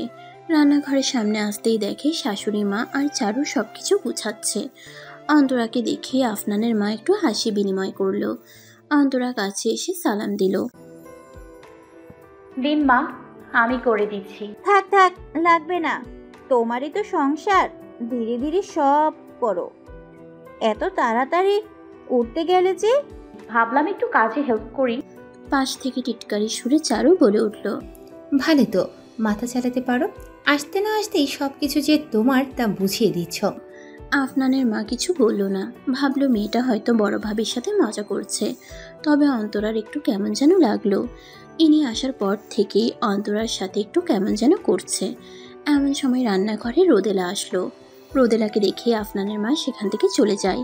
রোদেলার মুখটা আবার মলিন হয়ে ওঠে। বিষয়টা অন্তরার নজরে এলো। রোদেলাকে নিয়ে তার মনে অনেক প্রশ্ন। এত বয়স হয়ে যাচ্ছে অথচ বিয়ে করছে না, আবার তার মায়ের সাথে কোনো কথাও বলে না। দিয়া অন্তরাকে কিছু একটা বলতে গিয়েও কাল রাতে সাজানোর সময় বলেনি, হয়তো নতুন বউ সেজন্য। হঠাৎ রোদেলার ফোনে একটা ফোন আসে। সে চেঁচিয়ে বলে, কি? তবে আমি তো ছুটি নিয়েছিলাম। আচ্ছা, তবে আর কি করার, আসছি একটু পর। অন্তরা রোদেলাকে চিন্তিত দেখে বলে, কি হয়েছে আপু? আর বলো না, অফিসের নতুন সিএ এসেছে। সে নাকি আজই সবাইকে যেতে বলেছে, নতুন প্রজেক্ট নিয়ে কথা বলবে। আপনি ছুটি নেননি আপু? নিয়েছি তো। আর বলো না, উনি নাকি কাজের ক্ষেত্রে কোনো কম্প্রোমাইজ করে না, বলেছে যেতে মানে যেতেই হবে। এক্ষুনি বের হবেন? খেয়ে বের হব আর কি। এদিকে রান্না শেষে সবাই টেবিলে খাবার বেড়ে দিচ্ছে। সায়েম, দিয়া, ফারিয়া, আরিফুল ইসলাম সবাই এক এক করে বসে পড়েছে। উপর থেকে পাঞ্জাবি পরে হাতা ঠিক করতে করতে নামছে আফনান। অন্তরা একবার তাকিয়ে মুখ সরিয়ে নেয়। এবারে নিয়ম অনুযায়ী পায়েস রান্না করেছে সে। আফনানেরও নাকি খুব পছন্দ। ভালো লাগবে তো। টেবিলে এসে আফনান বাবাকে সালাম দিয়ে বসে। অন্তরা আর তার শাশুড়ি সবাইকে খাবার ভেড়ে দিতে থাকে। চারু ভেবেছিল আফনানের পাশে গিয়ে বসবে, তবে তার ছোট্ট মেয়েটা সেখানে গিয়ে বসেছে। আফনানের মুখটা হঠাৎ গম্ভীর হয়ে যায়। যেটা বলবে সেটা শুনে হয়তো এখানে কারোরই ভালো লাগবে না, তবুও বলে দেয় কথাটা। তা কতদিন পর আসছো? অন্তত পক্ষে 2 মাস, এর কমে সম্ভব না। আরিফুর নিজের ছেলেকে কিছু বলে না, দীর্ঘশ্বাস ফেলে খাবার খেতে থাকে। সে নিজেও রিটায়ার্ড অফিসার, তাই সে জানে ছেলেকে দোষ দিয়ে লাভ নেই। এই লাইনে কাজ করতে গেলে পরিবার, ভালোবাসা, অনেক কিছুর ত্যাগ স্বীকার করতে হয়। এদিকে নতুন বউ হওয়ায় সবাইকে খাবার বেড়ে দিচ্ছিল অন্তরা। রোদেলার প্লেটে খাবার দিতে গিয়েই আফনানের কথা শুনে হাতটা থেমে যায়। বুকে চাপা ব্যথা অনুভব করে।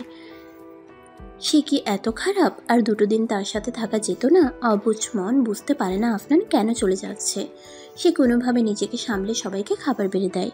বিষয়টা অবশ্য রোদেলার চোখ এড়াতে পারেনি, তবে তার কিছু করার ছিল না। এদিকে অফিসে যাওয়ার জন্য সে তাড়াতাড়ি বেরিয়ে পড়ে। অন্তরাও সবাইকে খাবার দিয়ে না খেয়ে উপরে চলে যায়। বারবার কানে আফনানের বলা একটা কথাই বাজছে, একটু পরই ক্যান্টনমেন্টে ব্যাক করব, খুব জরুরি, যেতেই হবে। সেনা অফিসারের বউ হতে গেলে এত উইক মনোভাব হলে চলে না, একটু তো শক্ত হতেই হয়। রুমে ঢুকতে ঢুকতে কথাটা বলল আফনান। ড্রেসিং টেবিল থেকে ঘড়িটা নিয়ে হাতে পড়তে পড়তে দেখে অন্তরা খাটে বসে চুপ করে মাথা দিয়ে আছে। শুধু একটু পরপর কান্নার রেশ উঠছে। মেয়েটা কি কাঁদছে? কেন জানি আফনানের বুকে ব্যথা অনুভব হলো। নিজেকে আর কতটা আটকে রাখবে সে? অন্তরার পাশে গিয়ে বসলো। তার ছোট নরম হাতটার উপর হাত রাখতে গিয়েও রাখতে পারলো না। একটা দীর্ঘশ্বাস ফেলে বলে উঠল, এত কান্নার তো কিছু নেই, 2 মাসই তো। অন্তরার হঠাৎ কি হলো কে জানে। আফনানের দিকে ঘুরে 2 হাত দিয়ে কলার টেনে রাগী চোখে ওর দিকে তাকায়। আফনান ভাবছে এই মেয়েটা এত সাহস দেখাচ্ছে কিভাবে? মেজর আফনানের কলার ধরে শাসাচ্ছে। পরক্ষণে খেয়াল হলো এই অধিকারটা অবশ্য তার আছে। মেয়েটার চোখে অল্প সময়ে কেঁদে একদম লাল হয়ে গিয়েছে। নাকের ডগাটায় যেন কেউ লাল রং করে দিয়েছে। মেয়ে মানুষ কাঁদলে এত সুন্দর লাগে, তবে নিজের অনুভূতিকে কি করে নিয়ন্ত্রণ করতে হয় তা আফনান জানে। হুঁশ ফিরে অন্তরার কাঁদো কাঁদো কথায়। আচ্ছা আমি কি খুব খারাপ? এর উত্তর ঠিক কী দেওয়া উচিত আফনান জানে না। কি হলো বলুন। আমি খুব খারাপ, এতটা খারাপ যে কয়েকটা দিন এক ছাদের নিচে থাকা যায় না? তুমি একটু বেশিই ভাবছো। আমাকে ডিস্টার্ব করো না এখন। ব্যাগ গুছিয়ে বেরিয়ে যেতে হবে। কথাটা বলেই উঠে যায় আফনান। আলমারি থেকে কাপড় বের করে লাগেজে ভরে গুছাতে থাকে। মেয়েটাকে সে কীভাবে বুঝাবে তাকে দূরে রাখার কারণ? এখন তো আফনানকে তার পুরো ধ্যান জ্ঞান জুড়ে তার মিশনের চিন্তা রাখতে হবে।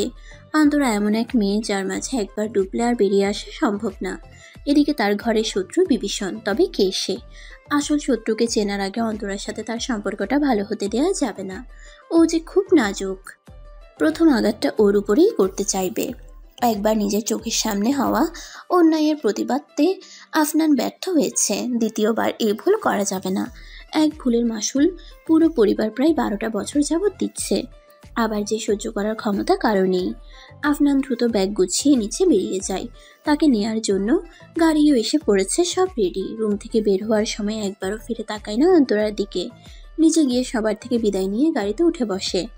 যাওয়ার সময় হয়ে গিয়েছে। মা একটু আগে বকাবকি করে এখন থেমেছে। বিয়ের পরদিনই কেউ কাজে যায়, তবে আফনানকে বোঝানোর কোনো ওয়ে নেই। গাড়িটা স্টার্ট দেওয়ার আগে একবার নিজের রুমের জানালার দিকে তাকায়। সাথে সাথে কেউ একজন পর্দার আড়ালে নিজেকে আড়াল করে নেয়। এটা যে অন্তরা তা আফনান জানে। অভিমান জমেছে খুব। আফনান একটা দীর্ঘশ্বাস ফেলে ড্রাইভারকে গাড়ি স্টার্ট দিতে বলে। চলুন চাচা, আর সময় নেই, অনেক দেরি হয়ে গিয়েছে। এদিকে রোদেলার অফিসে আকাশটা সকাল থেকে মেঘলা। বৃষ্টি আসবে আসবে করেও যেন আসছে না। রোদেলা দ্রুত অফিস পৌঁছে নিজের গাড়িটা পার্কিং এরিয়াতে রাখলো। ভিতরে যেতে না যেতেই দেখে সবার চোখে মুখে ভয়ের ছাপ। নতুন সিইও আসতে না আসতেই সবার অবস্থা বাজে করে ফেলেছে। রোদেলার একজন কলিগ মিস মিফতা রোদেলাকে দেখা মাত্রই দৌড়ে তার কাছে চলে আসে। রোদেলা, এত দেরি হলে কেন? তোমাকে তো বলেছিলাম দি, আমার ভাইয়ের বিয়ে, সেজন্যই। ও হ্যাঁ, ভুলে গেছিলাম। তাড়াতাড়ি স্যারের রুমে যাও, খুব রেগে আছে তোমার উপর। আপকামিং প্রজেক্টের ফাইলের একটা কপি তার কাছে পাঠানোর কথা ছিল, কিন্তু তো কি হয়েছে? আমি ছুটিতে যাওয়ার আগে তাকে মেল করে সব পাঠিয়ে দিয়েছিলাম তো। তা আমি জানি না, তুমি যাও, খুব রেগে আছে ওই লোক।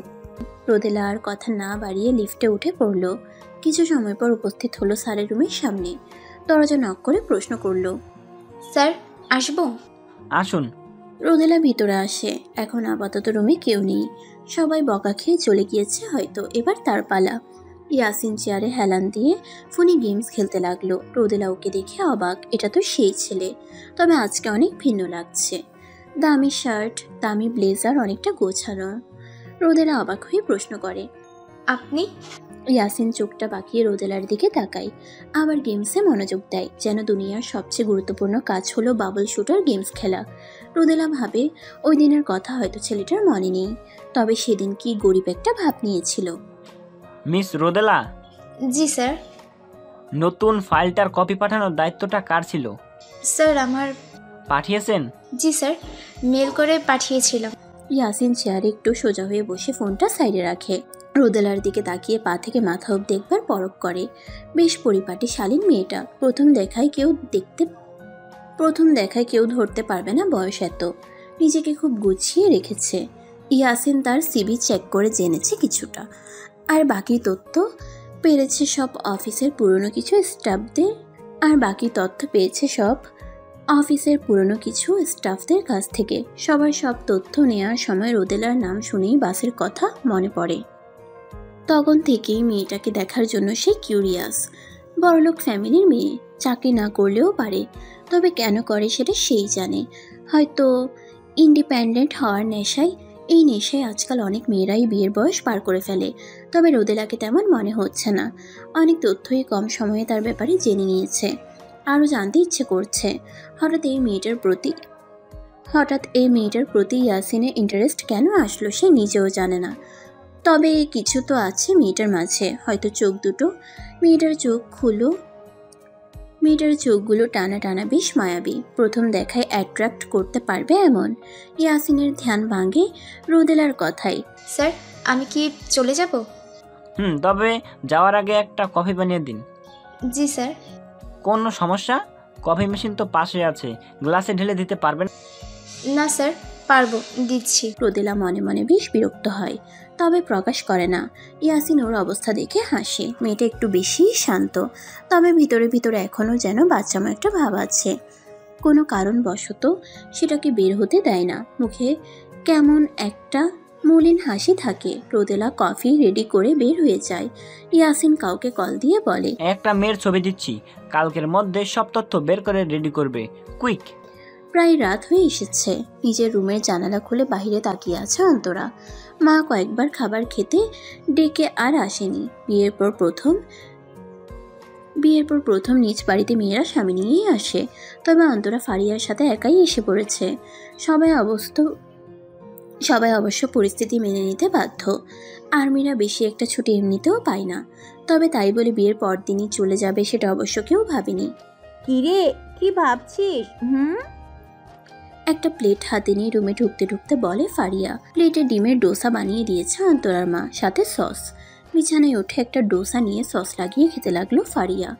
অন্তরা এখনো বাহিরে তাকিয়ে আছে। কিরে নে, আমি খেতে খেতে সব সাফার করে ফেললে আবার কিছু বলিস না কিন্তু। খা তুই, খাবো না আমি। মহিলা দেবদাস হয়ে গেলি মনে হয়।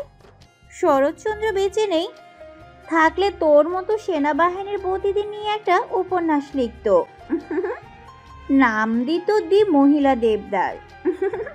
অন্তরা বিরক্ত নিয়ে ফারিয়ার দিকে তাকায়। হাতে থাকা প্লেটের ডোসার দিকে চোখ পড়তেই পেটের ইঁদুরগুলো দৌড় শুরু করে। আজকে দুপুর থেকে না খাওয়া, তবে আফনান কি খেয়েছে এই চিন্তায় আর কিছুই মুখে দেয় না। ফারিয়ার ফোনে হঠাৎ একটা কল আসে। লেখা ওঠে হালা ফোননি। সায়েম জোর করে নাম্বারটা দিয়ে দিয়েছিল, তাই এটা দিয়ে সেভ করে রাখে ফারিয়া।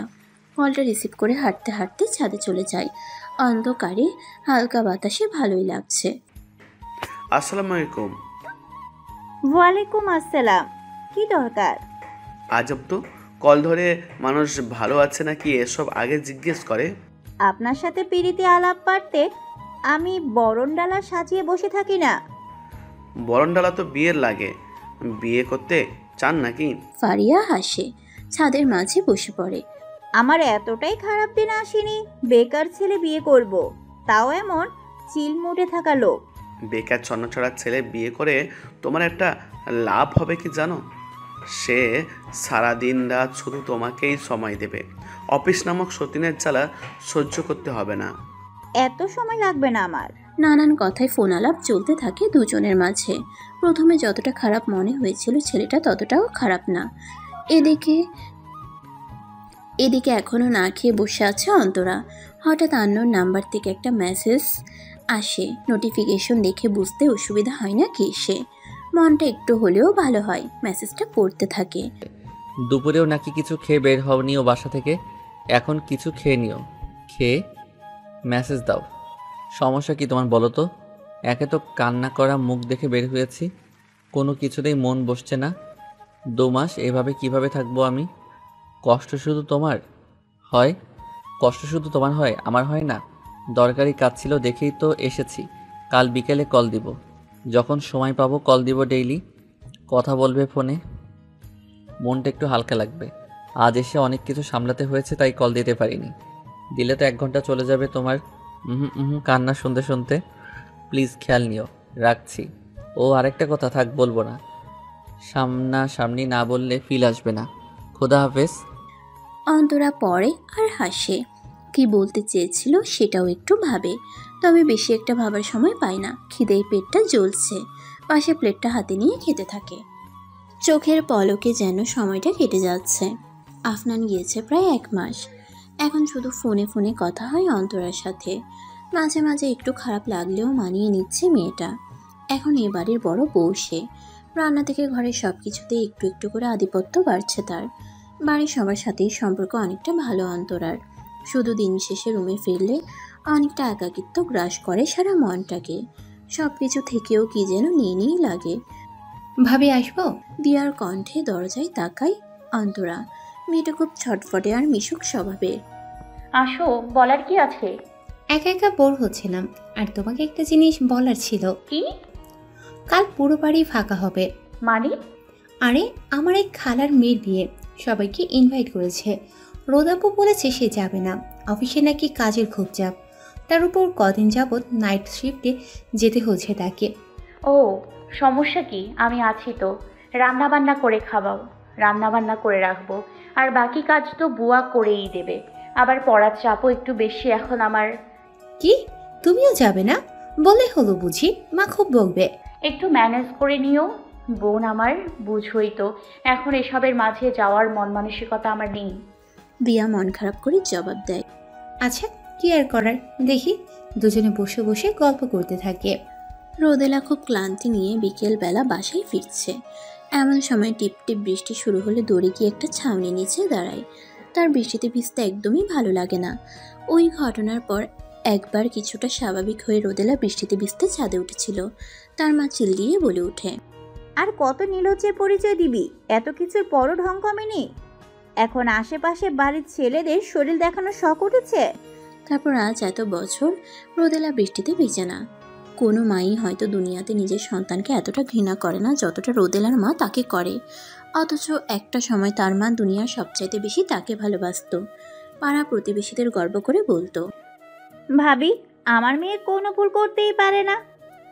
ও কোনো দিনই এমন কিছু করবে না যাতে আমাদের মান সম্মান যায়, দেখে নিয়ে। তবে রোদেলা সেই অহংকার টিকতে দেয়নি। কলেজ জীবনের ছোট্ট একটা ভুল আজ সব শেষ করে দিয়েছে।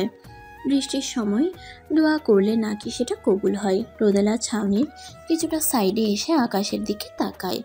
আশেপাশে এখন কেউ নেই, সে পুরো একা। কেঁদে কেঁদে বলে ওঠে, আল্লাহ, সবাই তো মুভ অন করে নিয়েছে, আমি কেন পাচ্ছি না?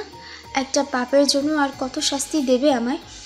আমিও তো তোমার এক সৃষ্টি, একটু কি দয়া হয় না আমার ওপর? উপর থেকে কোনো সাড়া আসে না। রোদেলা চুপ করে চোখ বন্ধ করে পাশের পিলারে হেলান দেয়। কাঁদতে থাকে অনায়াসে। এতে যদি মনটা একটু হালকা হয়। অন্যদিকে আর্মি ক্যাম্পে এখন খুব তাড়া, হাতে বেশি সময় নেই। আর 1 বা 1.5 মাস পর খুব বড় একটা মিশনে যাবে সবাই। এজন্য সব কিছু নিয়েই প্রস্তুতি চলছে। মেজর আফনানের কাছে খবর এসেছে তার সিনিয়র তাকে ডাকছে। সেখানে উপস্থিত হয় Afnan. Major Afnan Sadiq. Yes sir. আপনি আপনার টিম নিয়ে রেডি? জি স্যার।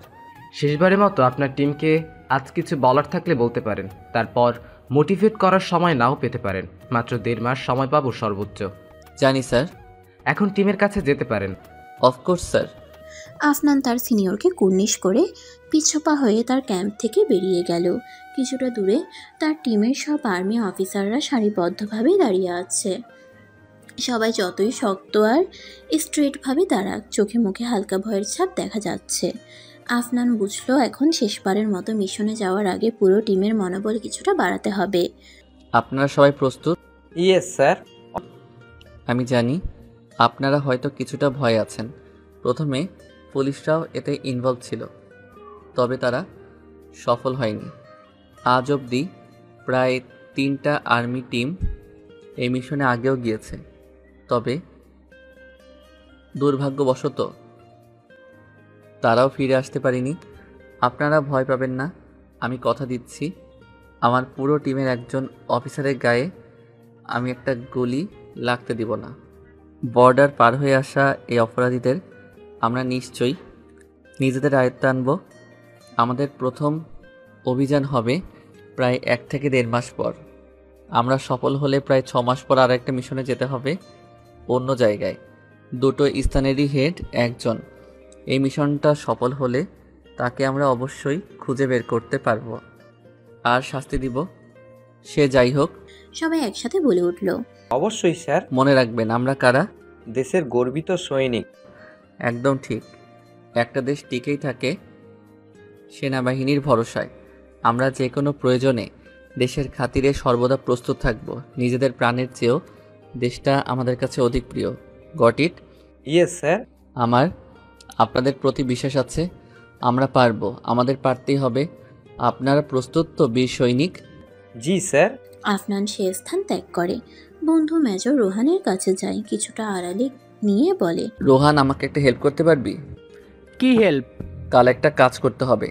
আজ পুরো বাড়ি খালি, সবাই বিয়ের অনুষ্ঠানে গিয়েছে, শুধু রোদেলা আর অন্তরা যায়নি। রাতে খুব বাজে বাজে স্বপ্ন দেখেছিল অন্তরা। তার মা বলতো অন্তরার নাকি একটা আধ্যাত্মিক ক্ষমতা আছে। আসন্ন বিপদ সম্পর্কে নাকি ও স্বপ্নে একটু হলেও আন্দাজ পেয়ে যায়। অন্তরা অবশ্য নিজেও কিছুটা বিশ্বাস করে। একবার ছোটবেলা রাতে স্বপ্ন দেখেছিল তার শরীরের উপর কিছু দিয়ে আঘাত করা হচ্ছে।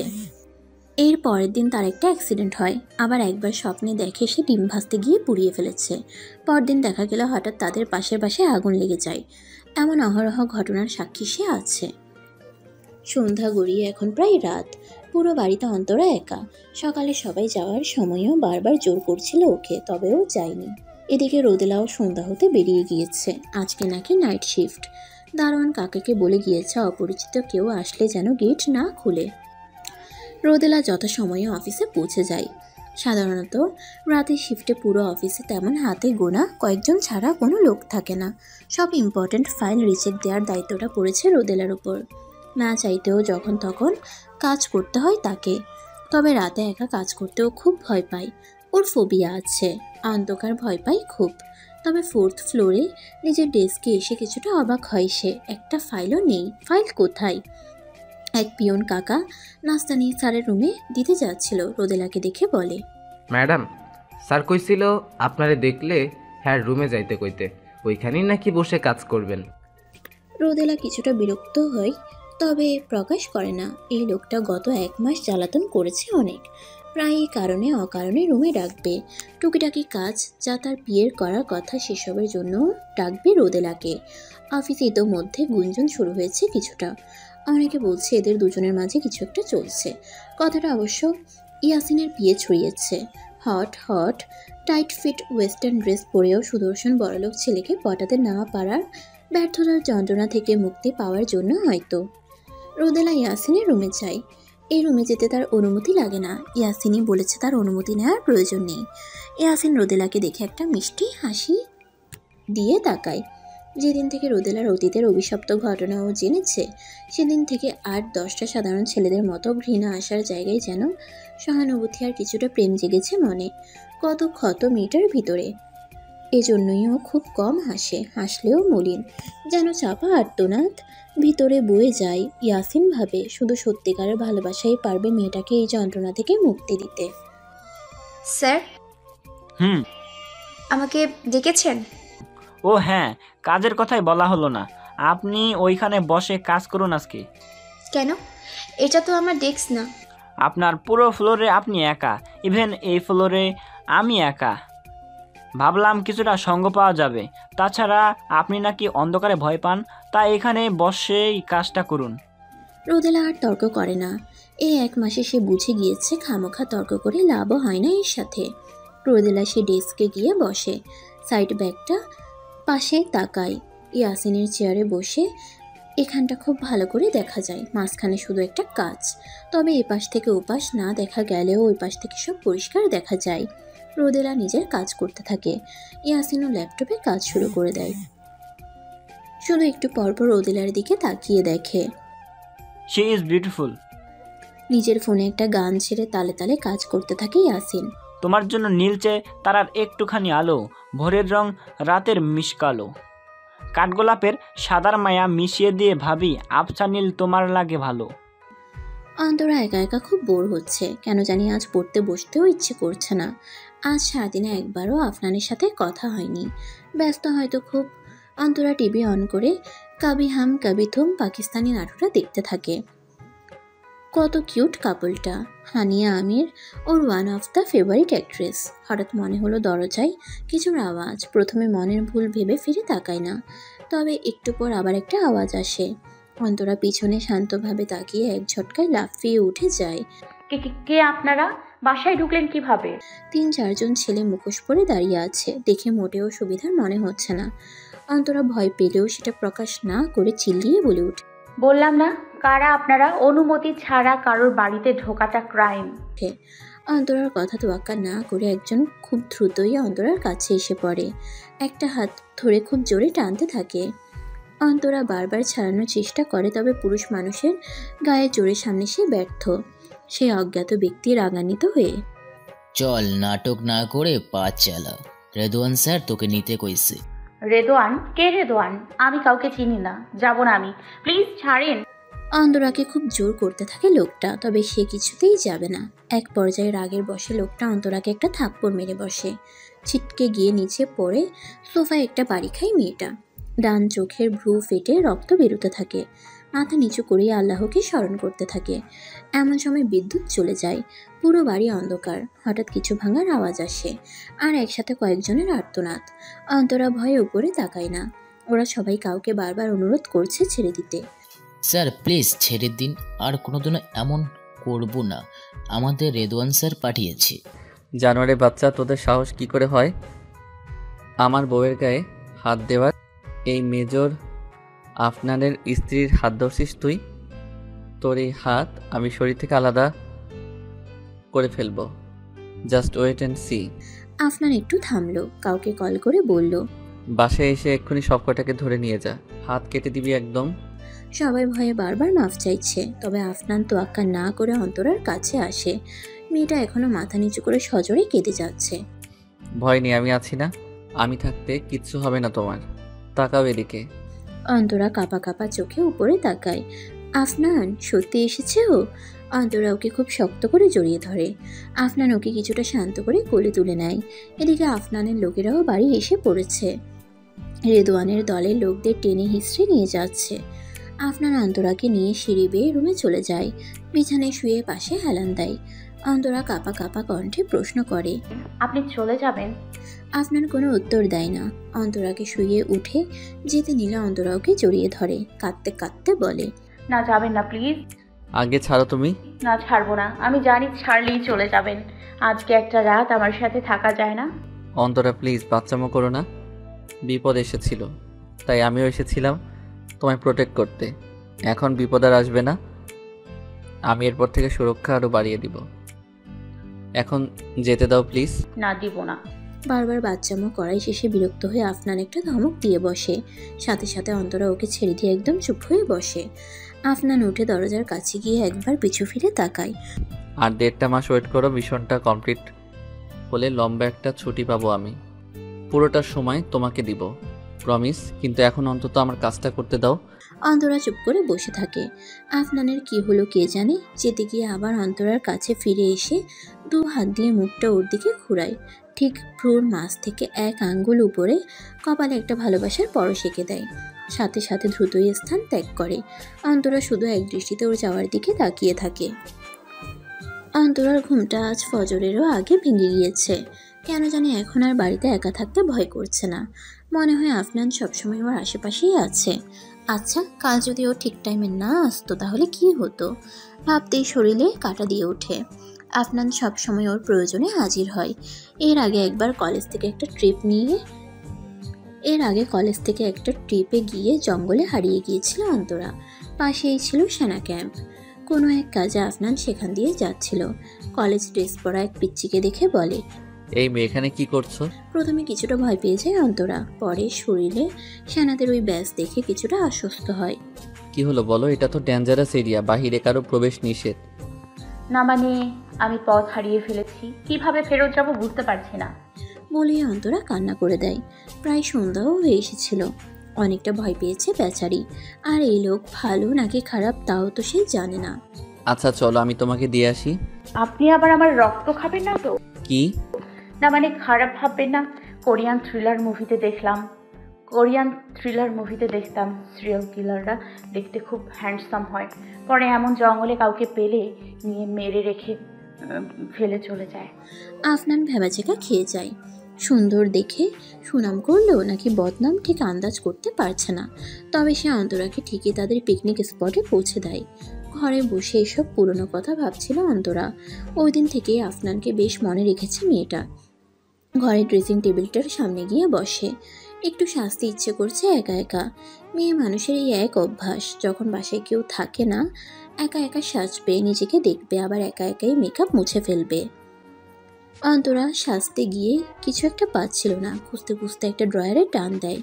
একটা লাল ডায়েরি, উপরে বড় বড় অক্ষরে আফনানের নাম লেখা, বেশ পুরনো, কয়েক বছর আগের হবে।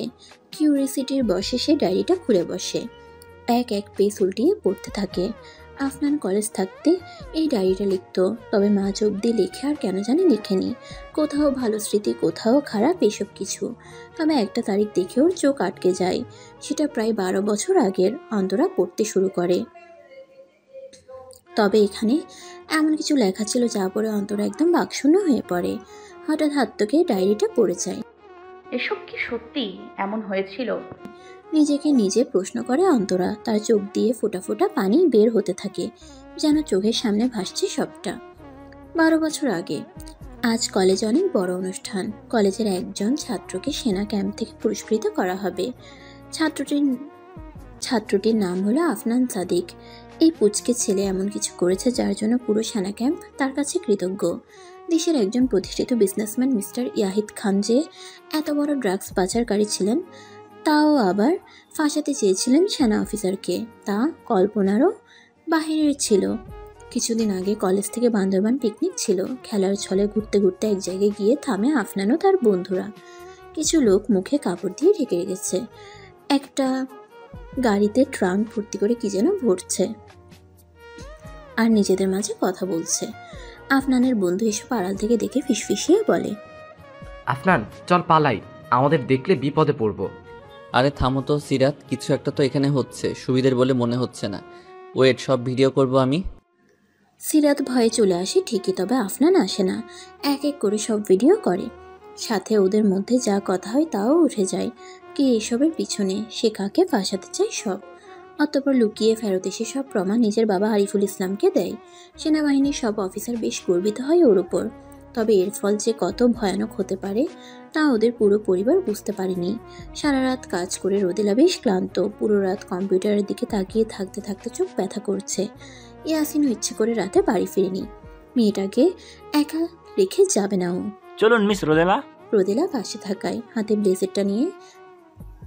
ব্লেজারটা নিয়ে দাঁড়িয়ে আছে ইয়াসিন। রোদেলা জিজ্ঞাসাসূচক দৃষ্টিতে তাকালে ইয়াসিন ইশারা দিয়ে বুঝায় আজ এ অবধি। রোদেলা উঠে ক্লান্ত শরীরে ব্যাগ নিয়ে বেরিয়ে পড়ে। ইয়াসিনও পাশে পাশে হাঁটছে। আজ খুব টায়ার্ড মনে হয়। জি। আমি পৌঁছে দেই? নো থ্যাঙ্কস, আমি যেতে পারবো। ইয়াসিন আর কথা বাড়ায় না। লিফটে উঠে পড়ে দুজনে। রোদেলা চুপ করে নিচে তাকিয়ে আছে। মেয়েটা এত লজ্জা পায় কেন, যেন তাকালেই কিছু হয়ে যাবে। ইয়াসিন হাসছে, বাকিদের সরাতে পারছে না। আর এ একবার তাকায়ও না, হয়তো পুরনো ট্রমার জন্য। নিচে এসে ইয়াসিন তাড়াতাড়ি রোদেলার আগেই গাড়ি থেকে বের হয়। দৌড়ে গিয়ে বিল্ডিংয়ের পাশের দোকান থেকে দুটো এনার্জি ড্রিঙ্ক নিয়ে আসে। নিন। কি এটা? এনার্জি ড্রিঙ্ক, ভালো লাগবে। No thanks. আপনি কি এই ওয়ার্ড ছাড়া আর ইংরেজি পারেন না? নিতে বলছি, নিন তো। রোদেলা বারবার মানা করা সত্ত্বেও নিতে বাধ্য হয়। তবে এই সময়ে এটির খুব দরকার ছিল আসলেই। রোদেলা ঠোঁট ছুঁয়ে ক্যানটা একটু একটু করে চুমুক দেয়। গ্যারেজে নিজের গাড়িতে গিয়ে বসে। ইয়াসিন অপেক্ষা করছে কখন রোদেলা গাড়ি থেকে নামবে। সে আগেই টায়ার পাঞ্চার করে রেখেছে। কোথায় যেন শুনেছিল everything is fair in love and war. যদিও সে নিজে এটা মানে না, তবুও একটু আকাম তো করাই যায়। রোদেলা গাড়ি থেকে নেমে যায়। ইয়াসিন হেসে বলে, এখন এই সময়ে গাড়ি পাবে না, যাই একটু হিরো সেজে আসি। তবে ওর পুরো প্ল্যানে জল ঢেলে দিয়ে গাড়ির পিছনে গিয়ে দুটো টায়ার আর হাবিজাবি যন্ত্রপাতি নিয়ে আসে রোদেলা। কোমরে ওড়না বেঁধে একাই টায়ার পাল্টিয়ে সব ঠিক করে ফেলে। ইয়াসিন দূর থেকে দাঁড়িয়ে এসব দেখে বলে, দূর বাল, কপালটা আমারই খারাপ, ভুলে গিয়েছিলাম মেয়েটা সবকিছুতে ব্রেকআপ রাখে। মন মরা হয়ে ইয়াসিন নিজের গাড়িতে গিয়ে বসলো। এদিকে গায়ে কাঁথা টেনে গভীর ঘুমে মগ্ন রোদেলা। সারা রাত জেগে থেকে বাসায় এসে দুটো ব্রেডে জ্যাম লাগিয়ে খেয়ে নেয় রোদেলা। অন্তরা জুস আর কিছু সালাদও রেডি করে রেখেছিল। তাড়াতাড়ি খেয়ে রুমে এসে শুয়ে পড়ে। সাথে সাথে তলিয়ে যায় গভীর ঘুমের দুনিয়ায়। অন্তরা নিজেও হালকা পাতলা ব্রেকফাস্ট করে নেয়। নিজের রুমে যাওয়ার সময় কি মনে করে যেন রোদেলার রুমে যায়। মেয়েটা ঘুমোচ্ছে। ঘুমন্ত অবস্থায় ঠিক ছোট্ট বাচ্চার মতো লাগছে। এই মেয়ের বয়স 30+। অসম্ভব মনে হচ্ছে অন্তরার কাছে। আচ্ছা, ওই অমানুষগুলোর কি একটুও মায়া হয়নি মেয়েটার প্রতি? তখন তো সে আরও ছোট ছিল। অন্তরা রুম থেকে বেরিয়ে নিজের রুমে গেল। বারান্দায় এসে ধোয়া ওঠা এক কাপ দুধ চা খেতে খেতে সে ভয়াবহ রাতের কথা ভাবতে লাগলো। বিকেল থেকে রোদেলাকে পাওয়া যাচ্ছে না। আরিফুল নিজের সেনা ক্যাম্পে ব্যাক করেছে। রোদেলাকে কিভাবে কি করে খুঁজে বের করবে বুঝতে পারছে না আফনানের মা। চিন্তা করো না মা, আমি ঠিকই রোদ আপুকে খুঁজে নিয়ে আসবো। আফনানের কথা শুনে আরো জোরে কেঁদে উঠে তার মা। খুব আদরের মেয়ে তার। দুপুরের দিকে বলল কোনো বান্ধবীর বাসায় নাকি যাবে। কোন বান্ধবীর বাসায় নাকি যাবে? ওই যে ফোন সুইচ অফ হলো, আর কোনো খোঁজ নেই মেয়ের। আফনান কি করবে বুঝতে পারছে না। এদিক ওদিক সব বন্ধুদের ফোন করে খোঁজ নিতে বলেছে। আর কত এভাবে বসে থাকবে খাপটি মেরে? না, সম্ভব না। আফনান বাড়ি থেকে বের হয়ে তার এক ফ্রেন্ডের কাছে চলে যায়। হাসিব, কি হয়েছে আফনান? রোদাপুর খোঁজ পেলি? না রে, তবে তুই চাইলে সম্ভব। হাসিব খুব ভালো ফোন এক্সপার্ট। অনেক আগে একবার রোদেলার কথায় আফনানের সাথে রোদেলার ফোনের কানেক্ট করে দিয়েছিল, যেন আফনান বাসায় দেরি করে ফেললেও কোথায় কি করছে তা খোঁজ রাখতে পারে। সেই ওয়েতে হাসিব আফনানকে রোদেলার বর্তমান অবস্থান সম্পর্কে কিছু তথ্য দিল। আফনান আর দেরি না করে দৌড়ে সেখানে পৌঁছে যায়। ঠিকানাটা ওদের কলেজের ঠিক পিছনে। বাগানি, খুবই নীরব জায়গা। তবে পৌঁছে যা দেখে আফনানের শ্বাস বন্ধ হওয়ার উপক্রম। রোদ আপি, কাপা কাপা গলায় বলে ওঠে আফনান। রেদওয়ান আর ওর সাঙ্গ পাঙ্গরা আফনানকে দেখে এসে ওঠে। আফনানের কারণেই তার বাবা আজ জেলে। প্রতিশোধ নিতে এতদিন যাবৎ মিথ্যে প্রেমের অভিনয় করেছে রোদেলার সাথে, তাই তো এক ডাকাতেই এমন আসতে রাজি হয়েছে। বেচারি নিজের ইজ্জতটাকেও হারালি, খামোকা নিজে হিরোগিরি দেখানো। ভাইকেও মাইরে খেতে দেখবো। আফনান রোদেলার দিকে তাকিয়ে চোখ বন্ধ করে ফেলল। এর চাইতে নিজের মৃত্যু যন্ত্রণা ওর কাছে ঢের আরামের হতো। নিজের চোখের সামনে বোনকে ধর্ষণ হতে দেখার অনুভূতি একটা ভাইয়ের কাছে কতটা কষ্টকর তা এখন কাটায় কাটায় অনুভব করছে আফনান। তবে নিজের দিন দুনিয়ার জ্ঞান ফিরে পাবার আগেই হঠাৎ মাথায় প্রচণ্ড ব্যথা অনুভব করলো আফনান। রেদওয়ানের কথায় ওর দলের লোকেরা খুব মারছে আফনানকে। তবে এসব আঘাত যেন এতটুকুও লাগছে না আফনানের গায়ে। সে শুধু আত্মরা হয়ে পড়ে থাকা নিজের বোনের দিকে তাকিয়ে আছে। নিজেদের কাজ শেষ করে রেদওয়ানরা চলে যায়। আফনান অনেক কষ্টে রোদেলার কাছে আসে। পাশে পড়ে থাকা ওড়নাটা দিয়ে শরীরটা পেঁচিয়ে দেয়। হাতের উপর মাথাটা রেখে ধীরে ধীরে ডাকতে থাকে। রোদ আপু, তাকা আমার দিকে। এই যে তোর ভাই এসেছে, সব ঠিক হয়ে যাবে বোন আমার। ওদের সবাইকে আমি শাস্তি দিব, তুই দেখিস, কিচ্ছু হবে না তোর। আর কিছু বলতে পারে না আফনান, কেঁদে উঠে হো হো করে। সেদিন রোদেলার শরীরটা বেঁচে গিয়েছিল, তবে মরার মতোই। তারপর থেকে হাসি খুশি মেয়েটা একদম নিশ্চুপ অনুভূতি শূন্য হয়ে ওঠে। আফনানের মা এতটা বছর যাবৎ মেয়ের সাথে রাগ করে আছেন, কথা বলে না। এসবের জন্য সে নিজের মেয়েকেই দায়ী করে। কেন ও কয়েকদিনের পরিচয়ে একটা ছেলেকে ভালোবেসে নিজের পরিবার ছেড়ে যেতে গেল। আজকাল এর মেয়েরা এত সহজে ছেলেদের বিশ্বাস করে ফেলে, যার ভুলের মাসুল তাদের পুরো জীবনভর দিতে হয়। তবে কয়েক বছর অবধি সাইকিয়াট্রিস্ট দেখিয়ে চিকিৎসা নিতে হয়েছে মেয়েটার। পড়াশোনাটাও ওই জন্য ছেড়ে দিতে হয়েছে। পুরো একঘর হয়ে উঠেছিল মেয়েটা। আর ওই জানোয়াররা, তারা ঠিকই বিদেশ গিয়ে দিব্যি বিন্দাস লাইফ কাটাচ্ছে। আরিফুল ইসলামের মনে হয়েছিল তার মতো কাপুরুষ বাবা এই দুনিয়ায় আর একজনও নেই। নিজে একজন সেনা অফিসার হয়েও মেয়ের সাথে হওয়া এই অন্যায়ের শাস্তি সে দিতে পারেনি। কম কথা শুনতে হয়নি সবার মেয়েটাকে। ওর তো কোনো দোষ নেই, ও তো শুধু কাউকে ভালোবেসেছিল, বিশ্বাস করেছিল, আর কি। যেসব ছেলেরা মেয়েদের বাজে চোখে দেখে, তাদের ইফটিজিং করে কিংবা ধর্ষণের মতো জঘন্য কিছু করে, ওরা জানেও না যে এর প্রভাব একটা মেয়ে ও তার পরিবারে কত জঘন্যভাবে পড়তে পারে। ওরা এসবের আগে একবারের জন্যও নিজের মা বোন বা সন্তানের কথা ভাবে না। হয়তো ভাবে, হয়তো নিজেদের পরিবারের সদস্যকেও ওরা এই চোখেই দেখে। সেদিন থেকে আফনান শুধু নিজের ক্যারিয়ারেই ফোকাস করেছে।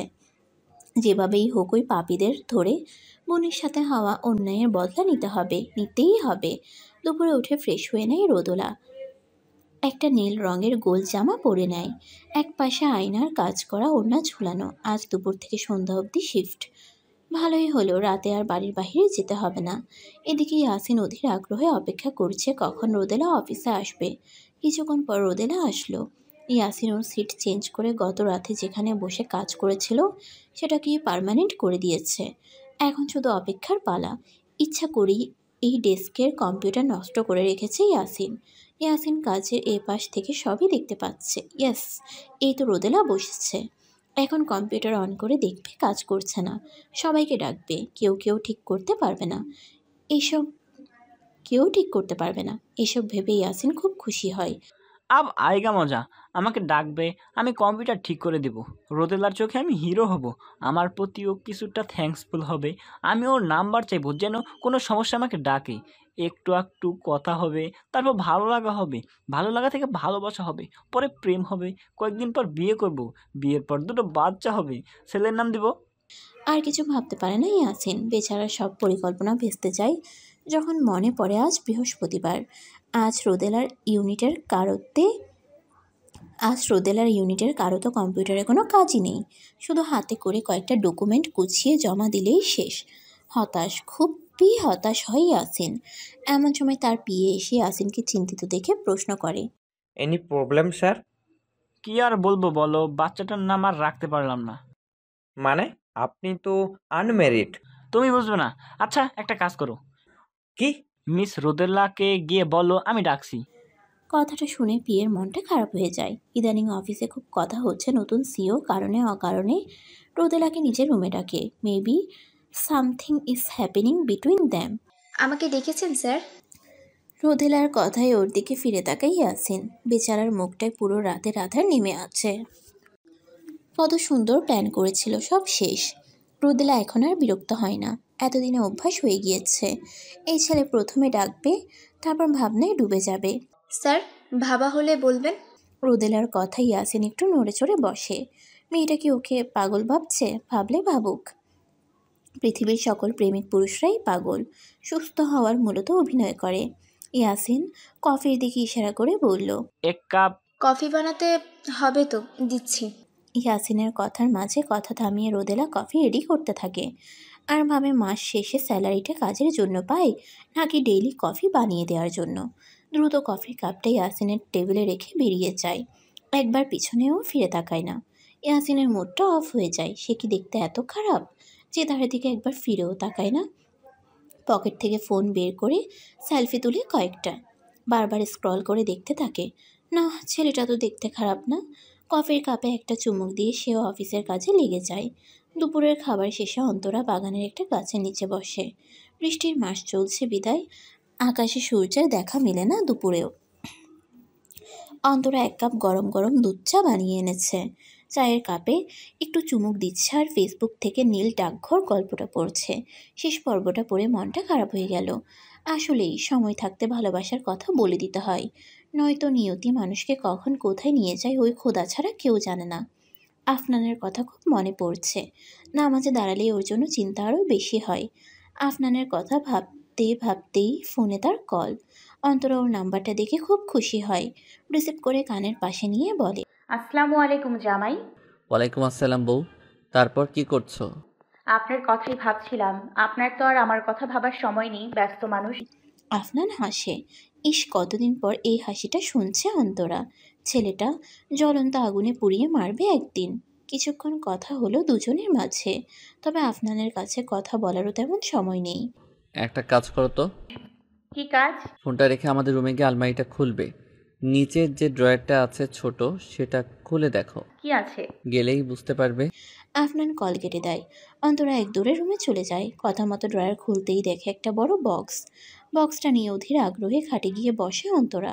খুলে দেখে ভিতরে প্রায় 16 রকমের চুড়ি। অন্তরা খুব খুশি হয়। মানুষটা এইসব সারপ্রাইজ দেওয়ারও সময় পায়। তবে একটা জিনিস সে বুঝছে না, আফনান বুঝলো কি করে তার চুড়ি পছন্দ। তবে বক্সে চুড়ির সাথে একটা সুন্দর গোলাপও ছিল, যদিও ফুলটা অনেকটা শুকিয়ে গিয়েছে। অন্তরা খুব যত্নে সেটাকে নিয়ে তার পড়ার টেবিলের একপাশে সাজিয়ে রাখে।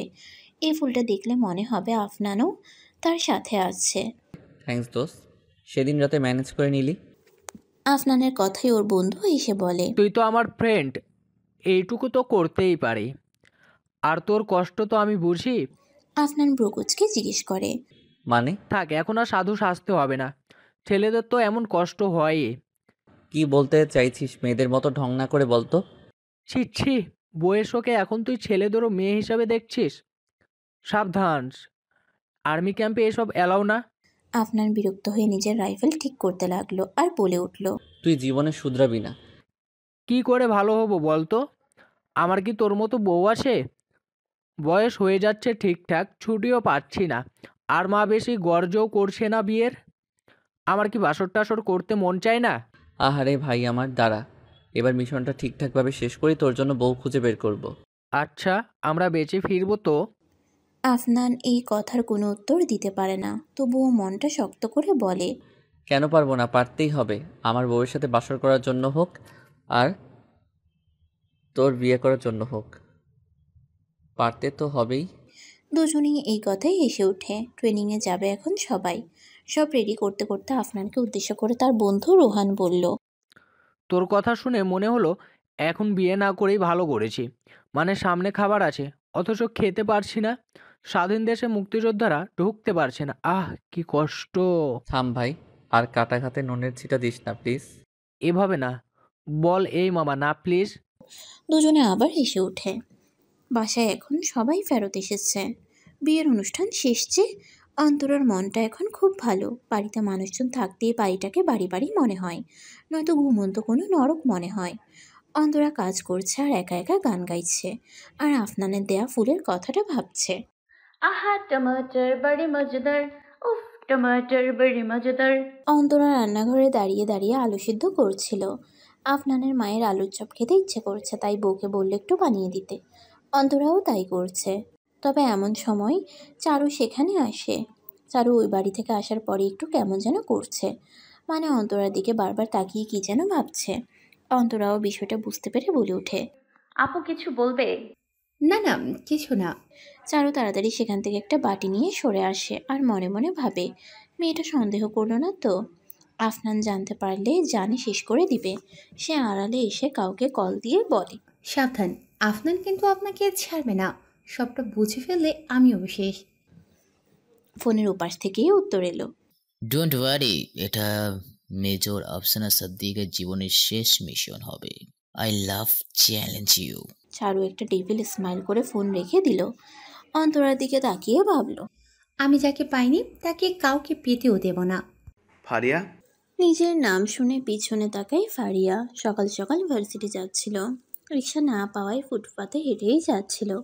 খুব একটা দূরে না ভার্সিটি, তবে পরিচিত কণ্ঠে নিজের নাম শুনে দাঁড়িয়ে যায়। পিছন ফিরে দেখে পরিচিত মুখ। চেহারায় অটোমেটিক একটা হাসি চলে আসে। সায়েম, এখানে হঠাৎ? কেন আসতে পারি না? ফারিয়া হাসে। সায়েম কাছে আস্তে আস্তে বলে, হাসবেন না ম্যাডাম, হিন্দিতে একটা কথা আছে, হাসি তো ফাঁসি, এটা মনে রাখবেন। ফারিয়া যেন আরো জোরে হেসে ওঠে। সায়েম ওর এক হাত দিয়ে নিজের হাতের মাঝে শক্ত করে ধরে। চলো পাশের রেস্টুরেন্টে যাওয়া যাক। ফারিয়া বাধা দেয় না। এতদিনে ওদের মাঝে সম্পর্কের জলটা অনেক দূরে গড়িয়ে গিয়েছে। এখন অনেক সময় বসে বসে সায়েম দুনিয়ার আজগুবি সব গল্প বলবে, আর ফারিয়া এক হাত ভাঁজ করে মাথা রেখে মুগ্ধ নয়নে তাকিয়ে ওকে দেখবে আর শুনবে। রোদেলা আজ 2 দিন পর অফিসে এসেছে। শরীরটা একটু খারাপ থাকায় 2 দিন আসতে পারেনি। ছুটিও নিয়েছিল। লিফটে করে ওঠার সময় ইয়াসিনের সাথে দেখা। শুধু দুজনেই আছে ভিতরে। রোদেলাকে দেখে ইয়াসিন প্রশ্ন করে, এখন কেমন আছেন মিস রোদেলা? আলহামদুলিল্লাহ। যাক, বাঁচা গেল, আমি যে কত টেনশনে ছিলাম। রোদেলা একটু বাঁকাভাবে ইয়াসিনের দিকে তাকালো, পরে অন্যদিকে মাথা ঘুরিয়ে নেয়। এতদিনের এই লোকটা নিব্বা মার্কা প্রেমে রোদেলা অভ্যস্ত হয়ে গিয়েছে। ইয়াসিনের ব্যবহারে সে ইদানিং পরিষ্কার বুঝতে পারছে লোকটা ওর প্রেমে পড়েছে। একটু হাসে সে আনমনে। ওর পাগলামোর প্রশংসা না করে পারা যাবে না। তবে তার পরপরই মুখের হাসি থেমে যায় রোদেলার। তার সত্যিটা হয়তো ও জানে না, না জানারই কথা। জানলে আর এসব পাগলামি করতো না। ইয়াসিন রোদেলার দিকে তাকিয়ে ভাবতে থাকে, এখনও কত ইনোসেন্ট ওর ফেসটা। আচ্ছা, ওই জানোয়ারগুলোর একটুও বাদলো না বিবিকে? ওরা মানুষ নাকি অন্য কিছু? একটা কথা বলি। জি স্যার, বলুন। আমি যদি আপনার বাসায় বিয়ের প্রস্তাব পাঠাই, আপনি মাইন্ড করবেন? রোদেলা হতভম্ব হয়ে যায়। এখন এভাবে এখানে ইয়াসিন এমন কিছু বলতে পারে সেটা রোদেলার ভাবনার বাহিরে ছিল। আর বাসা অবধি যাওয়া মানেই সবটা জেনে যাওয়া। তখন বাকিদের মতো এই লোকটাও নাক ছিটকাবে। তার মানে এই চাকরিটা আর বেশি দিন করা হবে না। রোদেলাকে এতটা ঘাবড়ে গিয়ে চুপ থাকতে দেখে ইয়াসিন বলে, আমি আপনাকে জোর করব না মিস রোদেলা। আপনি কাকে জীবনে জড়াবেন সেটা আপনার একান্ত ব্যক্তিগত ব্যাপার। তবে একটা কথা কি জানেন? রোদেলা জিজ্ঞেস করার ভঙ্গিতে তাকায়। ইয়াসিন বলে ওঠে, আমি আপনার সব সত্যি মেনে নিয়ে আপনার সাথে সারাটা জীবন থাকতে রাজি। হয়তো এটাই ভালোবাসা। এমন সময় লিফটের দরজাও খুলে যায়। রোদেলা 1 মিনিট না দাঁড়িয়ে জলদি সেখান থেকে বেরিয়ে যায়। ইয়াসিন শুধু এক দৃষ্টিতে ওর যাওয়ার পানে তাকিয়ে থাকে। আমিও দেখি কতদিন এই প্রেমিক পুরুষের প্রেমে না পড়ে তুমি থাকো মেয়ে। আপনার টিমের সবাই রেডি তো? Major Afnan? Yes major Rohan, আমরা ফ্রন্ট সাইড দিয়ে যাচ্ছি, আপনারা ব্যাক সাইড দিয়ে এগোতে থাকুন। দুটো টিম দুদিকে ভাগ হয়ে যায়। চট্টগ্রামের পাহাড়ি এলাকায় এক পরিত্যক্ত স্থানে ঘাঁটি বেঁধেছে রেদওয়ান ও তার দলের সবাই। এই পুরো এলাকাটা ওদের কবজায়। অস্ত্রসহ ছেলেপিলেও কম নেই রেদওয়ানদের। এতদিন যত টিম এসেছে ফেরত গিয়েছে তাদের লাশ। আজ পুরো সেনাবাহিনীর সবচেয়ে বেস্ট দুটো টিম এসে এই ভয়ানক রণক্ষেত্রে। লড়াইটা শুধু এখন প্রফেশনাল না, পার্সোনালও হয়ে উঠেছে। বোনের সাথে হওয়া অন্যায়, স্ত্রীকে ক্ষতি করতে চাওয়া কিংবা দেশের সাথে বিশ্বাসঘাতকতা, সব কিছুই করেছে রেদওয়ান। আফনান নিজেকে সাহস যোগায়। Come on Afnan, you can do it. সব কিছু প্ল্যান মোতাবেক চলতে থাকে। দুটো টিমের মাঝে ওয়াকি টকি দিয়ে তথ্য আদান প্রদান হচ্ছে। দুই বন্ধুই লিড দিচ্ছে টিম দুটো। আমার সাহসী সেনারা, কেউ পিছে ফিরবেন না। হয় জিতবো না হয় মরবো। হার নিয়ে ফেরত গিয়ে দেশকে বিপদের মুখে আমরা ফেলবো না, সবাই বুঝতে পেরেছেন? Yes sir. আফনান ওর টিম নিয়ে সামনে এগোতে থাকে। মেন দুটো টিমকে আবার ছোট ছোট 4টা করে টিমে ভাগ করা হয়েছে। আফনান নিজে সবচেয়ে রিস্কে আছে, যেই টিমের তার মাঝেই আছে। আগে থেকেই পরিকল্পনা করা হচ্ছে। দুজন সেনা সদস্য ইচ্ছে করে দুটো ভুল নিশানায় অন্য পাশ থেকে গুলি করবে। স্বাভাবিক তখন রেদওয়ানের দলের লোকরা ওই দিকেই টার্গেট করে সামনে আসবে। এই সুযোগে ছোট ছোট 3টে টিমই সামনে এগিয়ে যাবে। দুটো টিম ফিল্ডে থেকে লড়াই করবে। একটি টিম সোজা সামনে থাকা পুরনো বাড়িটাইও ঢুকে যাবে। পেছন থেকে মেজর রোহানের একটা টিম ওদের সাথে ভিতরে যাবে। দুটো টিম পেছনে শত্রুদের সাথে লড়বে। আর শেষ টিমটা সবার সেফটির জন্য সব তথ্য মেইন ক্যাম্পে অফিসারদের কাছে পাঠাবে। অবস্থা খারাপ দেখলে সেনাদের সেফটির জন্য ফেরত আসতেও বলা হয়েছে। বাকিটা দেখা যাক। প্ল্যান মোতাবেক সব কিছু চলছিল। বাড়িটার ভিতরেও আফনান তার টিম নিয়ে পৌঁছে যায়। তবে রোহানের আসতে কিছুটা দেরি হচ্ছিল। তবে এই একটু দেরি পুরো ফলাফলটা পাল্টে দিতে পারে। তাই আফনান সোজা দোতলায় চলে যায়। আর ওর টিমকে পাহারায় রাখে যেন ওদের দলের লোক আর ভিতরে আসতে না পারে। দোতলায় রেদওয়ান আছে। ওকে জিম্মি করতে পারলেই সব কিছু থেমে যাবে। তবে দোতলায় এসে রেদওয়ানকে একা দেখে আফনান বেশ অবাক হয়। Welcome major Afsan Siddiq, you are okay? ব্যাপারটা কি বলতো? নিচে তোর দলের লোকদের অভাব নেই, আর এখানে তুই একা কেন? এই তো এখনই বুঝতে পারবি। আফনান আরেক পা এগোনোর আগেই কেউ একজন সজোরে পিছন হতে তার মাথায় আঘাত করে। তার টিম থাকতে ওই দলের কেউ তো ভিতরে আসার কথা না। তবে কি আফনানের নিজের দলের কেউই বিশ্বাসঘাতকতা করলো? নিচে লুটিয়ে পড়তে পড়তে আফনান ঝাপসা ঝাপসা যাকে দেখতে পায় তাকে দেখে বলে ওঠে, রোহান তুই? রোহান বিকৃত একটা হাসি দিয়ে বলল, everything is fair in love and war দোষ। Don't mind. এই দেশে শুধু একজনই হিরো প্রয়োজন। তুই থাকতে আমি সেটা হতে পারতাম না। তাই আলবিদা। তোমার টাকা তুমি সময় মতো পেয়ে যাবে। Thanks major Rehan. রেদওয়ানের কথা শুনে মেজর রোহান হাসলো আর বলে উঠল, নতুন ফোর্স আসার আগে আপনি পালান। রেদওয়ান আর 1 মিনিট দাঁড়ালো না। তার দলের সবার মৃত লাশ পড়ে আছে। সে দ্রুত পাশের জঙ্গল বরাবর হাঁটতে থাকলো। তবে হঠাৎই একটা গুলির আওয়াজ তার যাত্রা থামিয়ে দিল। পিছন হতে কেউ গুলি করেছে। বুক দিয়ে রক্ত বেরোচ্ছে। পিছনে তাকাতেই দেখে আফনান দাঁড়িয়ে। রোহানও কিছু বলছে না। রেদওয়ান চিল্লিয়ে বলে, ইউ ব্লাডি বিচ। আর কথা শেষ করতে পারে না রেদওয়ান। আফনান তার রাইফেল দিয়ে আরেকটা গুলি করতেই রেদওয়ান মাটিতে লুটিয়ে পড়ে। আর আফনান বলে ওঠে, let's the main game begin. দেশের সব নিউজ চ্যানেলে আজ একটা নিউজই চলছে। আফনানের পুরো পরিবার অধীর আগ্রহে টিভির সামনে বসে আছে। দুদিন পার হয়ে গিয়েছে আফনানদের মিশনের। দেশের সর্বোচ্চ সম্মাননা দেয়া হবে মেজর আফনান সাদিককে। তার পুরোটাই লাইভ দেখাচ্ছে। এত বড় একজন ক্রিমিনালকে কিভাবে সে শেষ করে দিল, তা বেশ অবাকের বিষয়। এখন সে পুরো দেশের হিরো। একটু পর আফনান একটু পর আফনান মঞ্চে উপস্থিত হয়। প্রথমে তাকে স্পিচ দিতে হবে। স্টেজে উঠে সে ডেস্কের কাছে যায়, মাইকটা নিজের দিকে ঘুরিয়ে স্পিচ দিতে থাকে। আসসালামু আলাইকুম। এখানে আমার অনেক সিনিয়র সহ আমার টিমের অনেক মেম্বাররাও উপস্থিত আছেন। সবাইকে অনেক ধন্যবাদ আমাকে এই সম্মানের যোগ্য মনে করার জন্য। তবে এর ক্রেডিট আমার একার না, আমার সহকারী মেজর রোহান আর আমার পুরো টিম যদি সততার সাহসের সাথে না লড়তো তবে এই মিশনটা সফল করা আমার পক্ষে সম্ভব হতো না। আফনান একটু থেমে আবার বলতে শুরু করে। আমরা চেয়েছিলাম রেদওয়ানকে জীবিত ধরতে, তবে ও পাল্টা আমাদের আক্রমণ করে সেটা সম্ভব হয়ে ওঠেনি। তাই আত্মরক্ষার খাতিরে ওকে মারতে হয়েছে। তবে আমাদের প্রত্যেকের উচিত নিজের দেশের স্বার্থে নিজেকে বিলিয়ে দেয়া, দেশ রক্ষায় কাজ করা। আবারও সবাইকে ধন্যবাদ আমার সাথে থাকার জন্য। সবাই করতালির মাধ্যমে আফনান ও ওর টিমকে অভিনন্দন জানায়। সিনিয়র অফিসার আফনানের সাথে হ্যান্ডশেক করে বলে। আফনানের বুকে একটা ছোট্ট ব্যাজ লাগিয়ে দেয়। এটা পাওয়ার স্বপ্নে ডুবে থাকে হাজারো আর্মি অফিসাররা। টিভিতে এসব দেখে কান্নায় ভেঙে পড়ে আরিফুল ইসলাম। সে নিজে যা করতে পারেনি তার ছেলে পেরেছে। গর্বে তার শির আজকে অনেক উপরে। অন্তরার আজ যেন একটু বেশিই ভালো লাগছে। সে চুপিসারে সবার মাঝ থেকে দৌড়ে দোতলায় নিজের রুমে চলে গেল। আফনানকে কল করবে ভাবতেই দেখে সে আগেই কল করেছে। আসসালামু আলাইকুম বউ। ওয়ালাইকুম আসসালাম। এখন ছুটি পাবেন না? আজব তো, কেমন আছে, কি করছে, কিভাবে কি হলো তা না জিজ্ঞেস করে তুমি ছুটির কথা বলছো? অন্তরার মনটা খারাপ হয়ে গেল। অন্তরাকে চুপ থাকতে দেখে আফনান বলে ওঠে, আজ বিকেলে আসছি।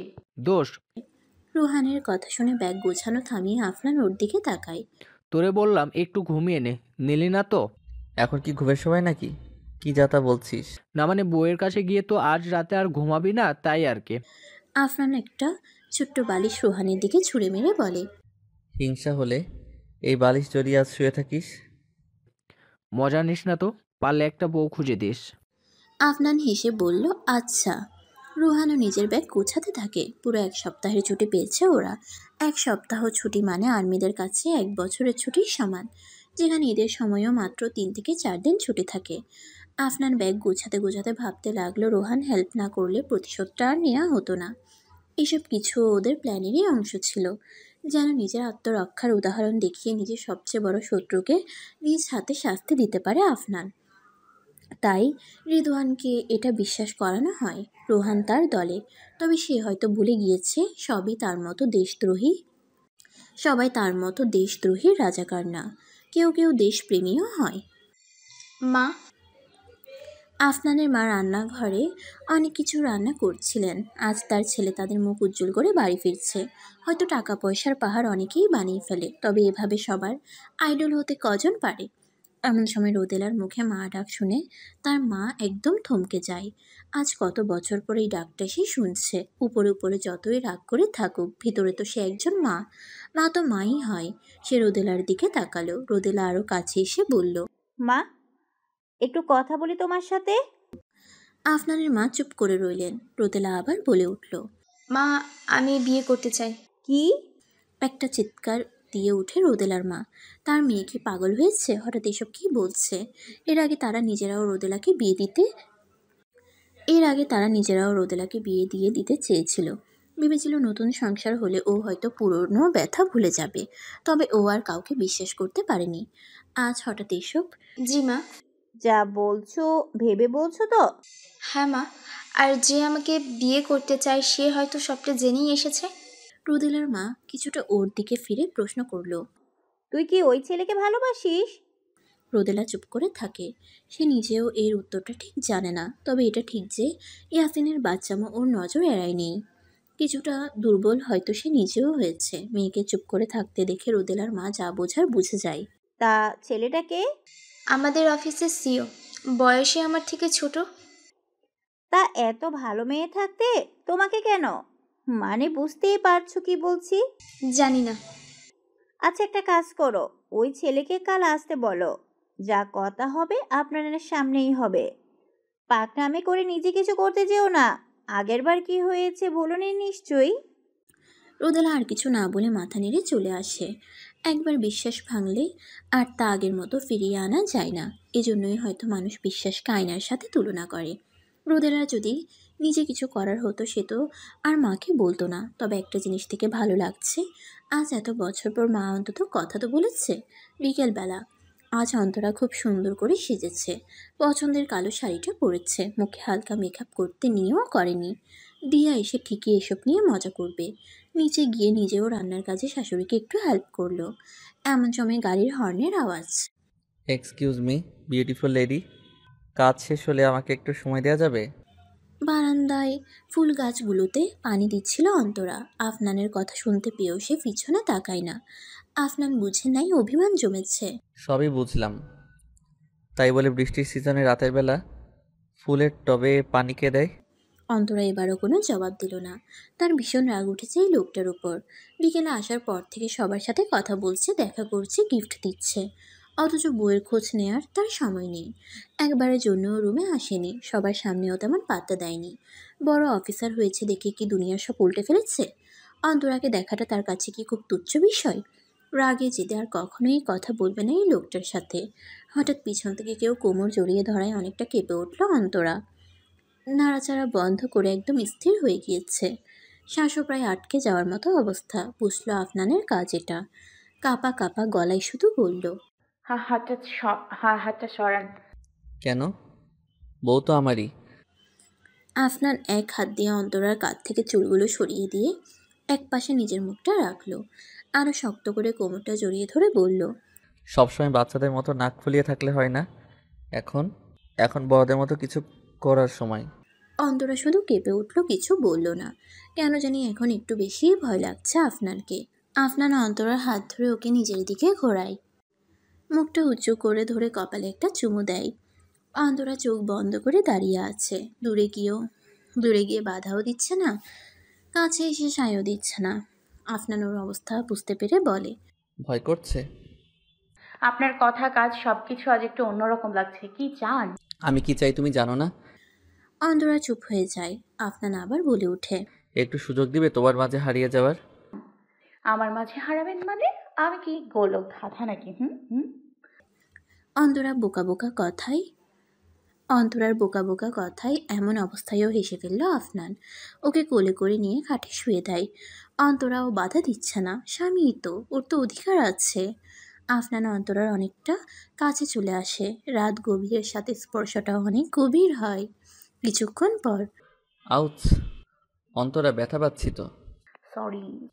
তুমি তো কাছে আসতে চাইতে, এখন এভাবে খামচি দিচ্ছ কেন? পিঠটা শেষ করে দিলে।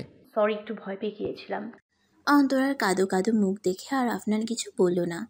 আজ রাতে তার পিঠে আঁচড়ের দাগের কোনো কমতি হবে না, সে বুঝে গিয়েছে।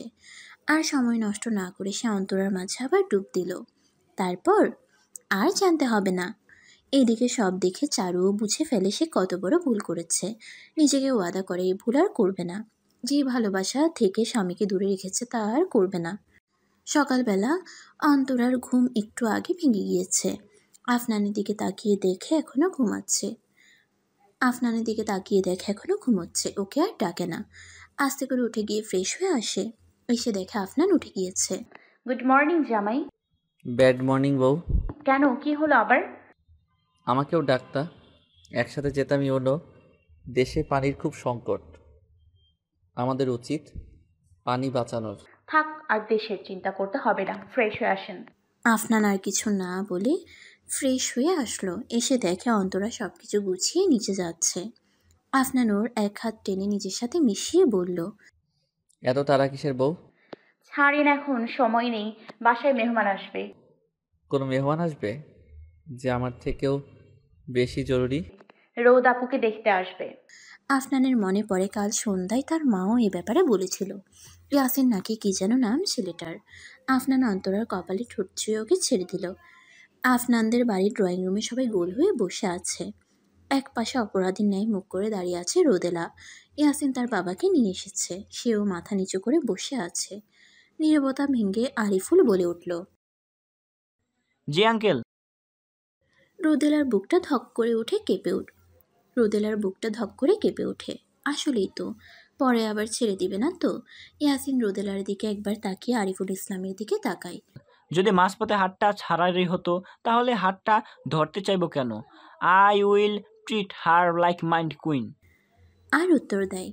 আফনান এবার আর চুপ করে থাকলো না, সেও বলে উঠল, আমার একটাই বোন, খুব আদরের ছিল, অনেক কষ্ট সহ্য করেছে গত 12 বছর। আর সহ্য করার ক্ষমতা নেই ওর মাঝে। ওকে কষ্ট দিও না প্লিজ। দিব না, কথা দিলাম। আরও কিছুক্ষণ কথা হলো সবার মাঝে। ইয়াসিনের প্রতিটা কথার উত্তর সবার খুব পছন্দ হলো। শেষে 1 সপ্তাহ পর বিয়ে ঠিক হলো। আল্লাহর রহমতে বিয়েটাও ঠিকঠাকভাবে হয় 3 বছর পর। এই আফরা, দাঁড়াও মা, আর 1 লোকমা দিব, তাহলেই শেষ। আফরা 2 বছরের ছোট্ট মেয়ে, অথচ এত দুষ্টুমিতে ভরা। অন্তরা সারাদিন মেয়ের পিছে দৌড়াতে দৌড়াতেই হাঁপিয়ে উঠছে। আফনান ছুটিতে এসেছে কিছুদিন হলো, নিচে বসে চা পান করছিল। এমন সময় আফরা দৌড়ে এসে বাবার কাছে লুকায়। আফনান কোলে নিয়ে মেয়েকে আদর করতে করতে বলে, কি হয়েছে আম্মু? মা জোর করছে? থাক, বাবার কাছে থাকো, আম্মু জোর করবে না। অন্তরা আফনানের উপর রাগ করে রান্নাঘরে চলে যায়।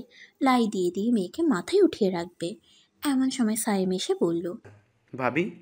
আর কিছু না বলে কান্নাই করে দিল। অন্তরা ভেবাচেকা খেয়ে বলে, কি বাচ্চার মতো কাঁদছো কেন? চাকরি তো পেয়েই গিয়েছি, একটু ফারিয়াকে রাজি করান। সবাই বিয়ে করে সেটেল হয়ে গিয়েছে, খালি আমি দেবদাসের মতো ঘুরছি। দূর। আচ্ছা চাচিকে বলে দেখবো। সাইম আর কিছু বলে না। এই ফারিয়া মেয়েটা এত জেদি, একবার বলছে পড়াশোনা শেষ করে বিয়ে করবে, মানে সেটাই করবে। শুধু সত্যি সত্যি ভালোবেসেছিল বলে, নয়তো এতদিনে অন্য কাপড় হলে ঠিকই ব্রেকআপ হয়ে যেত। অন্তরা রুমে বসে কাপড় গুছাচ্ছে।